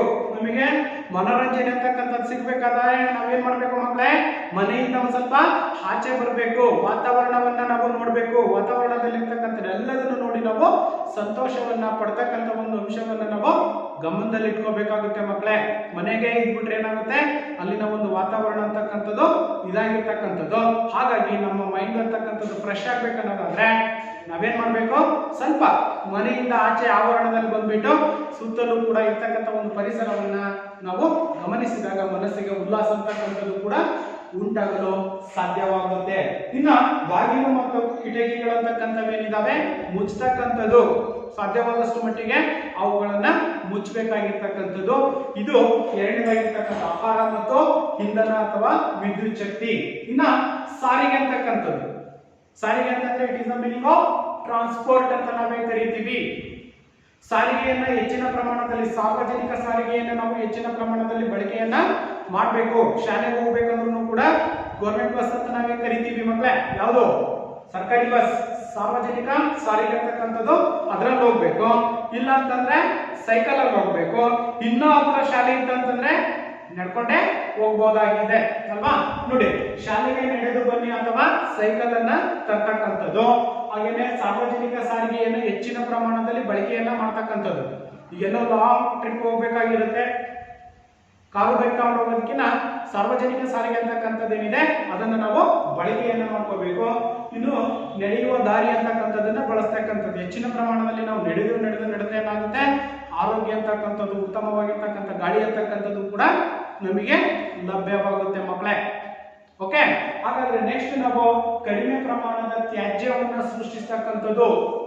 ಹೆಚ್ಚಿನ ಪ್ರಮಾಣದಲ್ಲಿ ನಾವು ತ್ಯಾಜ್ಯವನ್ನ ಉತ್ಪಾದನೆ ಮಾಡಿದ್ದೆ ಆದ್ರೆ ಅಲ್ಲೇನಾಗುತ್ತೆ, ವಾತಾವರಣ ಅಥವಾ ಪರಿಸರ ಅಂತಕ್ಕಂಥದ್ದೇನಿದೆ ಮಾಲಿನ್ಯತೆಯಿಂದ ಕೂಡಿರ್ತಕ್ಕಂಥದನ್ನ ನಾವು ಗಮನಿಸಬಹುದು. ಹಾಗಾಗಿ ಇಲ್ಲಿ ಕಡಿಮೆ ಪ್ರಮಾಣದಲ್ಲಿ ನಾವು ತ್ಯಾಜ್ಯಗಳನ್ನ ಸೃಷ್ಟಿಸ್ತಕ್ಕಂಥದ್ದು. ಹಾಗಾದ್ರೆ ನೋಡೋಣ, ಆದಷ್ಟು ಕಡಿಮೆ ಪ್ಯಾಕೇಜ್ ಇರುವ ವಸ್ತುಗಳನ್ನ ಖರೀದಿಸ್ತಕ್ಕಂಥದ್ದು. ಪ್ಯಾಕೆಟ್ ಇರಬಾರ್ದು, ಮಾಮೂಲಿಯಾಗಿರ್ತಕ್ಕಂಥ ಒಂದು ಬ್ಯಾಗ್ ತಗೊಂಡು ಬರ್ಬೇಕು ನಾವು, ಆ ಬಟ್ಟೆ ಬ್ಯಾಗ್ ಅಲ್ಲೇ ನಾವು ವಸ್ತುಗಳನ್ನ ಹಾಕ್ಸ್ಕೊಂಡು ಬರ್ಬೇಕು. ಹಾಗೇನೆ ಇನ್ನ ಬೇಕರಿಗಳಲ್ಲಿ ನೋಡಿ, ಪ್ರತಿಯೊಂದಕ್ಕೂ ಕೂಡ ಪ್ಯಾಕೇಜ್ ಮಾಡಿರ್ತಕ್ಕಂಥದ್ದನ್ನ ನಾವು ಗಮನಿಸ್ತಾ ಇದ್ದೀವಿ. ಹಾಗೇನೆ ಅವಶ್ಯಕತೆ ಇಲ್ಲದಿದ್ದಾಗ ಚೀಲಗಳನ್ನ ಕೇಳ್ತಕ್ಕಂಥದ್ದು. ಸುಮ್ನೆ ಚೀಲ ಕೊಡೋಣ ಚೆನ್ನಾಗಿದಾವ ಅಂತ ಹೇಳ್ಬಿಟ್ಟು ಬ್ಯಾಗಿಂಗ್ ಕವರ್ ಅಂತ ನಾವೇನ್ ಕರಿತೀವಿ, ಬ್ಯಾಗ್ಗಳನ್ನ ಇಸ್ಕೊಳ್ತಕ್ಕಂಥದ್ದು, ಅದನ್ನು ಕೂಡ ಮಾಡಬಾರ್ದು. ಇನ್ನ ಆದಷ್ಟು ಪುನರ್ಬಳಕೆಯನ್ನ ಮಾಡ್ತಕ್ಕಂಥದ್ದು. ನೋಡಿ, ಸಾಧ್ಯವಾದಷ್ಟು ಮಟ್ಟಿಗೆ ಪುನರ್ಬಳಕೆಯ ವಸ್ತುಗಳು ಅಂತಕ್ಕಂಥವೇನಿದಾವೆ ಅವುಗಳನ್ನ ನಾವು ಬಳಕೆಯನ್ನ ಮಾಡ್ತಕ್ಕಂಥದ್ದು. ಇನ್ನು ಮುರಿದ ಸಾಮಾನುಗಳು ಅಂತ ಏನಿದಾವೆ, ಮನೆಗೆ ಆಟಿಕೆಯ ಸಾಮಾನುಗಳಾಗಿರ್ಬೋದು ಅಥವಾ ಇನ್ನಿತರ ಯಾವ್ದಾದ್ರು ವಸ್ತುಗಳು ಅಂತಕ್ಕಂಥವೇನಿದಾವೆ, ಮುರಿದೋಯ್ತು ಅಥವಾ ಮುಗೀತು, ಆ ಕೆಲಸ ಮುಗೀತ, ಅದನ್ನೆಲ್ಲ ಮೂಲಿ ಬಿಸಾಕೋದು, ಮತ್ತೆ ಹೊಸದನ್ನ ತರ್ತಕ್ಕಂಥದ್ದು ಸರಿಯಲ್ಲ. ಏನ್ ಮಾಡ್ಬೇಕು, ಮುರಿದೋಗಿರ್ತಕ್ಕಂಥ ವಸ್ತುಗಳನ್ನ ನಾವು ಜಾಯಿಂಟ್ ಅನ್ನ ಮಾಡ್ಬೇಕು, ಕೂಡಿಸ್ಬಿಟ್ಟು ಮತ್ತೆ ಪುನಃ ಅವುಗಳನ್ನ ಬಳಕೆಯನ್ನ ಮಾಡಬೇಕು ಮಕ್ಕಳೇ. ಹಾಗೇನೆ ಪುನಃ ಬಳಸುವ ವಸ್ತುಗಳನ್ನ ಹೆಚ್ಚಿನ ಪ್ರಮಾಣದಲ್ಲಿ ನಾವು ಖರೀದಿಸಬೇಕು. ಪುನಃ ಒಂದ್ಸರಿ ಹಾಳಾದ್ರೂ ಕೂಡ ಮತ್ತೆ ಅವುಗಳನ್ನ ನಾವು ರಿಯೂಸ್ ಮಾಡ್ಕೊಳ್ತಕ್ಕಂಥ ಒಂದು ಪುನರ್ಬಳಕೆಯನ್ನ ಮಾಡ್ತಕ್ಕಂಥ ವಸ್ತುಗಳನ್ನ ಹೆಚ್ಚಿನ ಪ್ರಮಾಣದಲ್ಲಿ ನಾವು ಬಳಕೆಯನ್ನ ಮಾಡ್ಕೋಬೇಕು. ಇದು ಕಡಿಮೆ ಪ್ರಮಾಣದ ತ್ಯಾಜ್ಯವನ್ನ ಸೃಷ್ಟಿಸ್ತಕ್ಕಂಥದ್ದು. ಇನ್ನ ನೀರು ಅಂತಕ್ಕಂಥದ್ದು ಎಷ್ಟು ಅಮೂಲ್ಯ ಅಂತಕ್ಕಂಥದ್ದು ನಿಮಗೂ ಗೊತ್ತಿದೆ, ನಮಗೂ ಗೊತ್ತಿದೆ ಮಕ್ಕಳೇ ಅಲ್ವಾ. ಎಷ್ಟು ಅವಶ್ಯಕತೆ ಇದೆಯೋ ಅಷ್ಟು ನೀರನ್ನ ನಾವು ಬಳಕೆಯನ್ನ ಮಾಡ್ತಕ್ಕಂಥದ್ದು. ಬೆಳಿಗ್ಗೆ ಹೊತ್ತು ನಾವೇನ್ ಮಾಡ್ತೇವೆ, ಮುಖ ತೊಳಿಬೇಕಾದ್ರೆ ನೆಲ್ಲಿಯನ್ನ ನಳವನ್ನ ಆನ್ ಮಾಡೋದು, ಅಲ್ಲಿ ಉಚ್ಕಂತ ನಿಂತ್ಕೊಂಡೋದು, ಅದ್ರ ಪಾಡಿಗೆ ಅದು ನೀರು ಅಂತಕ್ಕಂಥದ್ದು ಫೋಲ್ ಆಗಿ ವೇಸ್ಟ್ ಆಗಿ ಹೋಗ್ತಕ್ಕಂಥದ್ದು ಕೂಡ ಕಾಣ್ತೀವಿ. ಹಾಗಾದ್ರೆ ಅಂತ ಕೆಲಸಗಳನ್ನ ನಾವು ಮಾಡಬಾರ್ದು. ಏನ್ ಮಾಡ್ಬೇಕು, ಹಲ್ಲು ಉಜ್ಜುವಾಗ ನಳವನ್ನ ಬಂದ್ ಮಾಡ್ತಕ್ಕಂಥದ್ದು. ನಳ ಅಂದ್ರೆ ಗೊತ್ತಲ್ಲ, ನಲ್ಲಿ ನೀರು, ನಲ್ಲಿಯನ್ನ ಬಳಸ್ತಕ್ಕಂಥದ್ದು, ಅದನ್ನ ಬಂದ್ ಮಾಡ್ಬೇಕು ನಾವು ಹಲ್ಲು ಉಜ್ಜತಕ್ಕಂಥ ಸಂದರ್ಭದಲ್ಲಿ. ಮತ್ತೆ ಅಲ್ಲೆಲ್ಲ ಉಜ್ಜಾದ್ಮೇಲೆ ನಾವು ಮುಖ ತೊಳಿಬೇಕಾದ್ರೆ ಮತ್ತೆ ಪ್ರಾರಂಭವನ್ನ ಮಾಡ್ಕೋಬೇಕು. ಹಾಗೇನೆ ಚರಂಡಿಗಳಲ್ಲಿ ವಿಷಕಾರಕ ವಸ್ತುವನ್ನ ಸುರಿಯತಕ್ಕಂಥದ್ದೇನಿದೆ ಇದನ್ನು ಕೂಡ ನಿಲ್ಲಿಸ್ತಕ್ಕಂಥದ್ದು. ವೇಸ್ಟೇಜ್ ಅನ್ನ ಬಿಸಾಕ್ತಿವಲ್ವ ನಾವು, ವಿಷಕಾರಕವಾಗಿರ್ತಕ್ಕಂಥವು ಅವೇನಾಗ್ತವೆ, ನೀರಿಗೆ ಸೇರ್ತವೆ, ಕೆರೆ ಅಥವಾ ಕೊಳಗಳಿಗೆ, ಅಲ್ಲಿರ್ತಕ್ಕಂಥ ಜಲಚರಗಳು ಕೂಡ ನಾಶ ಆಗ್ತಕ್ಕಂಥದನ್ನ ನಾವು ಗಮನಿಸಬಹುದು. ಹಾಗೇನೆ ಪಾತ್ರೆ ಮತ್ತೆ ಬಟ್ಟೆ ತೊಳೆಯುವ ಯಂತ್ರವನ್ನ ತುಂಬಿಸ್ತಕ್ಕಂಥದ್ದು. ಕೆಲವೊಂದು ಸಂದರ್ಭಗಳಲ್ಲಿ ಮಕ್ಕಳೇ ನಾವೇನ್ ಮಾಡ್ತೀವಿ, 2 ಜೊತೆನ 3 ಜೊತೆ ಇರ್ತವೆ, ವಾಷಿಂಗ್ ಮಿಷಿನ್ಗೆ ಹಾಕಿಬಿಡೋದು ಅಲ್ವಾ. ವಾಷಿಂಗ್ ಮಿಷಿನ್ಗೆ ಹಾಕಿದಂತ ಸಂದರ್ಭದಲ್ಲಿ ಏನಾಗುತ್ತೆ, ವಾಷಿಂಗ್ ಮಿಷಿನ್ ಅಷ್ಟಕ್ಕೆ ಇದಾಗುತ್ತೆ ಅಲ್ವಾ. ಹಾಗಾಗಿ 3-4 ದಿನದ ಬಟ್ಟೆಗಳೇನಿರ್ತವೆ, ಬಹಳಷ್ಟು ಬಟ್ಟೆಗಳಿದ್ದಂಥ ಸಂದರ್ಭದಲ್ಲಿ ಆ ಬಟ್ಟೆಗಳನ್ನೆಲ್ಲ ಹಾಕಿ ಆ ಒಂದು ವಾಷಿಂಗ್ ಮಿಷಿನ್ ಅಂತಕ್ಕಂಥದ್ದೇನಿದೆ ಅದನ್ನ ಫುಲ್ ಲೋಡ್ ಮಾಡಿದಂಥ ಸಂದರ್ಭದಲ್ಲಿ ಅದು ವ್ಯರ್ಥ ಆಗ್ತಕ್ಕಂಥದ್ದು ಕೂಡ ಕಡಿಮೆ ಆಗುವ ಸಾಧ್ಯತೆ ಇದೆ. ಇನ್ನ ಭಾರತೀಯ ವಿವಿಧ ಶೌಚಾಲಯವನ್ನ ಹೆಚ್ಚು ಬಳಸ್ತಕ್ಕಂಥದ್ದು ಇಂಡಿಯನ್ ಭಾರತೀಯ ಶೌಚಾಲಯಗಳು ಅಂತಕ್ಕಂಥವೇನಿದ್ದಾವೆ ಅಂತ ಒಂದು ಶೌಚಾಲಯಗಳನ್ನು ಕೂಡ ನಾವು ಬಳಕೆ ಮಾಡೋದ್ರಿಂದ ನೀರಿನ ಪ್ರಮಾಣವನ್ನು ಕೂಡ ನಾವು ಪರಿಸರದಲ್ಲಿ ಅಥವಾ ಪ್ರಕೃತಿಯಲ್ಲಿ ಸಂಪನ್ಮೂಲಗಳಲ್ಲಿ ನಾವು ಉಳಿಕೆಯನ್ನ ಮಾಡಲಿಕ್ಕೆ ಸಾಧ್ಯವಾಗುತ್ತೆ.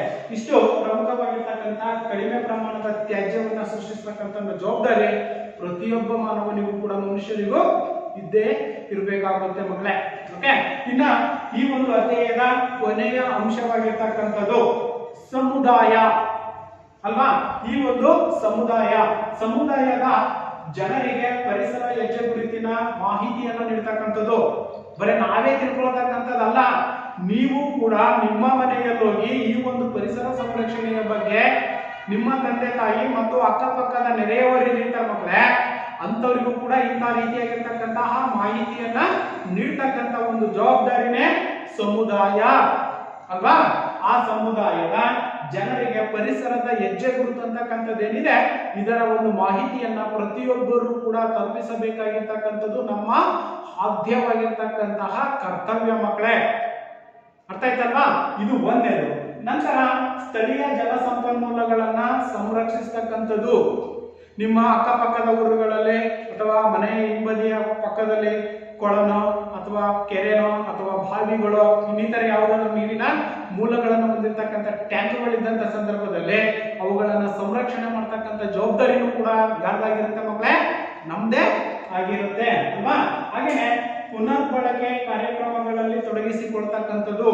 ಪುನರ್ಬಳಕೆ ಅಂತಂದ್ರೆ ಅದೇ ನಾವು ಹೇಳಿದ್ವಲ್ಲ, ರಿಯೂಸ್ ಮಾಡ್ತಕ್ಕಂಥದ್ದು ಅಂತ ಒಂದು ಕಾರ್ಯಕ್ರಮಗಳನ್ನ ಹಾಕೊಳ್ತಕ್ಕಂಥದ್ದು, ಅವುಗಳನ್ನ ಬಳಕೆ ಮಾಡ್ತಕ್ಕಂಥದ್ದನ್ನು ಕೂಡ ನಾವು ಬೆಳೆಸಬೇಕಾಗುತ್ತೆ. ಪ್ರತಿಯೊಬ್ಬರಿಗೂ ಕೂಡ ಮಾಹಿತಿಯನ್ನ ನೀಡಬೇಕಾಗುತ್ತೆ.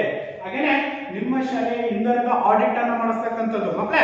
ಈಗ ನಿಮ್ ಶಾಲೆ ಇದೆ ಅಲ್ವಾ, ನಿಮ್ಮ ಶಾಲೆಯಲ್ಲಿ ತಿಂಗಳಿಗೆ ಎಷ್ಟು ಕರೆಂಟ್ ಬಿಲ್ ಅಂತಕ್ಕಂಥದ್ದು ಬರುತ್ತೆ, ಎಷ್ಟು ಯೂನಿಟ್ ಅನ್ನ ನಾವು ಉಪಯೋಗಿಸ್ತಾ ಇದ್ದೀವಿ ತಿಂಗಳಿಗೆ, ಇದನ್ನು ಕೂಡ ನಾವು ಲೆಕ್ಕ ತಗೊಂಡಾಗ ನಾವು ಸುಲಭವಾಗಿ ಈ ಒಂದು ಸಂಪನ್ಮೂಲವನ್ನ ಸಂರಕ್ಷಣೆಯ ಹೆಜ್ಜೆ ಗುರುತು, ಪರಿಸರದ ಹೆಜ್ಜೆ ಗುರುತು ಅಂತಕ್ಕಂಥದ್ದೇನಿದೆ ಇದನ್ನ ನಿರ್ವಹಿಸಿದಷ್ಟೇ ಸಾಧ್ಯವಾಗುತ್ತೆ ಅಲ್ವಾ. ಎಷ್ಟು ಯೂನಿಟ್ ಅನ್ನ ನಾವು ಬಳಕೆ ಮಾಡ್ಕೊಂಡಿದೀವಿ, ವೇಸ್ಟ್ ಎಷ್ಟು ಮಾಡಿದೀವಿ ಅನ್ನೋದನ್ನು ಕೂಡ ನಾವು ಗಮನಿಸಬಹುದಾಗಿದೆ. ಓಕೆ, ಹಾಗೇನೆ ಶಾಲೆಯ ಹೆಜ್ಜೆ ಗುರುತನ್ನ ಲೆಕ್ಕ ಹಾಕಲು ಯತ್ನಿಸ್ತಕ್ಕಂಥದ್ದು. ಶಾಲೆಯಲ್ಲಿರ್ತಕ್ಕಂಥ ನೀರಿಂದಾಗಿರ್ಬೋದು, ವಿದ್ಯುತ್ ಬಿಲ್ ಆಗಿರ್ಬೋದು, ಪೇಪರ್ ಬಿಲ್ ಆಗಿರ್ಬೋದು, ಇವೆಲ್ಲವನ್ನು ಕೂಡ ಮಕ್ಕಳೇ ನಾವು ಶಾಲೆಯಲ್ಲೇ ಲೆಕ್ಕ ಹಾಕೋದ್ರಿಂದ ಆಮೇಲೆ ಸುಲಭವಾಗಿ ಇಲ್ಲಿ ನಾವು ತಿಳ್ಕೊಂಡಂತ ಸಂದರ್ಭದಲ್ಲಿ ಮನೆಯಲ್ಲಿ ಮತ್ತು ಸಮುದಾಯದಲ್ಲೂ ಕೂಡ ನಾವು ಬೇರೆಯವರಿಗೆ ಮಾಹಿತಿಯನ್ನು ನೀಡಲಿಕ್ಕೆ ಅನುಕೂಲ ಆಗ್ತಕ್ಕಂಥದ್ದು ಮಕ್ಕಳೇ. ಇಷ್ಟೆಲ್ಲವೂ ಕೂಡ ಪ್ರಮುಖವಾಗಿರ್ತಕ್ಕಂತಹ ಈ ಒಂದು ಅರ್ಥಶಾಸ್ತ್ರದ ನೈಸರ್ಗಿಕ ಸಂಪನ್ಮೂಲಗಳ ಕೊರತೆ ಅಂತಕ್ಕಂಥದ್ದೇನಿದೆ ಅವುಗಳನ್ನು ನಾವು ಹೇಗೆ ಬಳಕೆಯನ್ನು ಮಾಡ್ಕೋಬೇಕು, ಹೇಗೆ ಸಂರಕ್ಷಣೆಯನ್ನು ಮಾಡ್ಕೋಬೇಕು, ಹಾಗೇನೆ ಹೆಜ್ಜೆಯ ಗುರುತು ಅಂತಕ್ಕಂಥದ್ದನ್ನು ಕೂಡ ನಾವು ಗಮನಿಸಿದೀವಿ ಮಕ್ಕಳೇ. ನೋಡಿ, ಇವತ್ತು ನಾವು ಸಂಪನ್ಮೂಲಗಳ ಸಂರಕ್ಷಣೆಯ 4 ಸೂತ್ರಗಳು ಅಂತಕ್ಕಂಥವೇನಿದಾವೆ, 4 ಸೂತ್ರಗಳು, ಅವುಗಳನ್ನು ನಾವು ತಿಳ್ಕೊಂಡ್ವಿ. ಒಂದು ರೆಡ್ಯೂಸ್, ರೀಯೂಸ್, ಹಾಗೇನೆ ರೀಚಾರ್ಜ್ ಅಂಡ್ ರಿಸರ್ಚ್. ಅದರ ಜೊತೆಯಲ್ಲಿ ಸಂಪನ್ಮೂಲಗಳನ್ನ ಸಂರಕ್ಷಣೆಯನ್ನ ಮಾಡಲಿಕ್ಕೆ ನಾವು ಏನೆಲ್ಲ ಕ್ರಮಗಳನ್ನ ನಾವು ಮಾಡಬೇಕಾಗಿರ್ತಕ್ಕಂತಹ ಕೆಲಸ ಕಾರ್ಯಗಳು ಏನು ಅನ್ನೋದನ್ನು ಕೂಡ ನಾವು ಗಮನಿಸಿದ್ವಿ ಮಕ್ಕಳೇ. ಹಾಗೆ ನಮ್ಮ ಜೀವ ಪರಿಸರದ ಹೆಜ್ಜೆ ಗುರುತು ಅಂತಕ್ಕಂಥದ್ದನ್ನು ಕೂಡ ತಿಳ್ಕೊಂಡಿದ್ವಿ.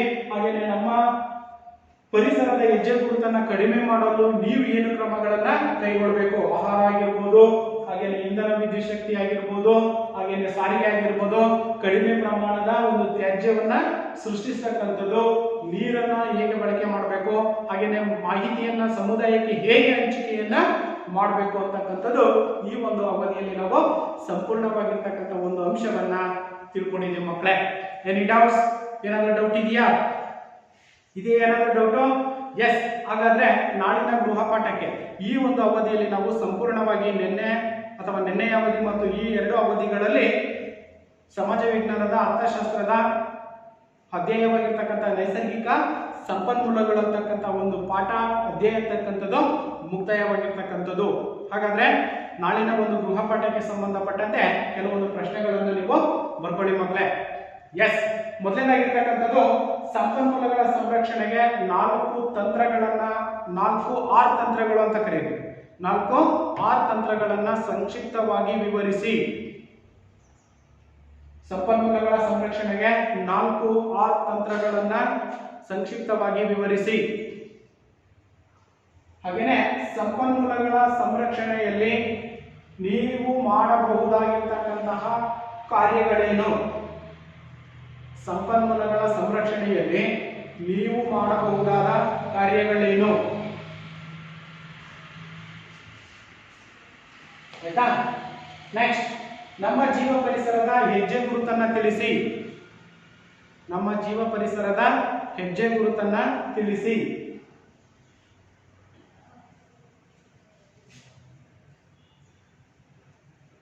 ಇವು ಪ್ರಮುಖವಾಗಿರ್ತಕ್ಕಂತಹ ಗೃಹಪಾಠಕ್ಕೆ ಸಂಬಂಧಪಟ್ಟಿರ್ತಕ್ಕಂತಹ ಪ್ರಶ್ನೆಗಳು ಮಕ್ಕಳೇ. ಅರ್ಥ ಆಯ್ತಲ್ವಾ? ಎಸ್, ಧನ್ಯವಾದಗಳು.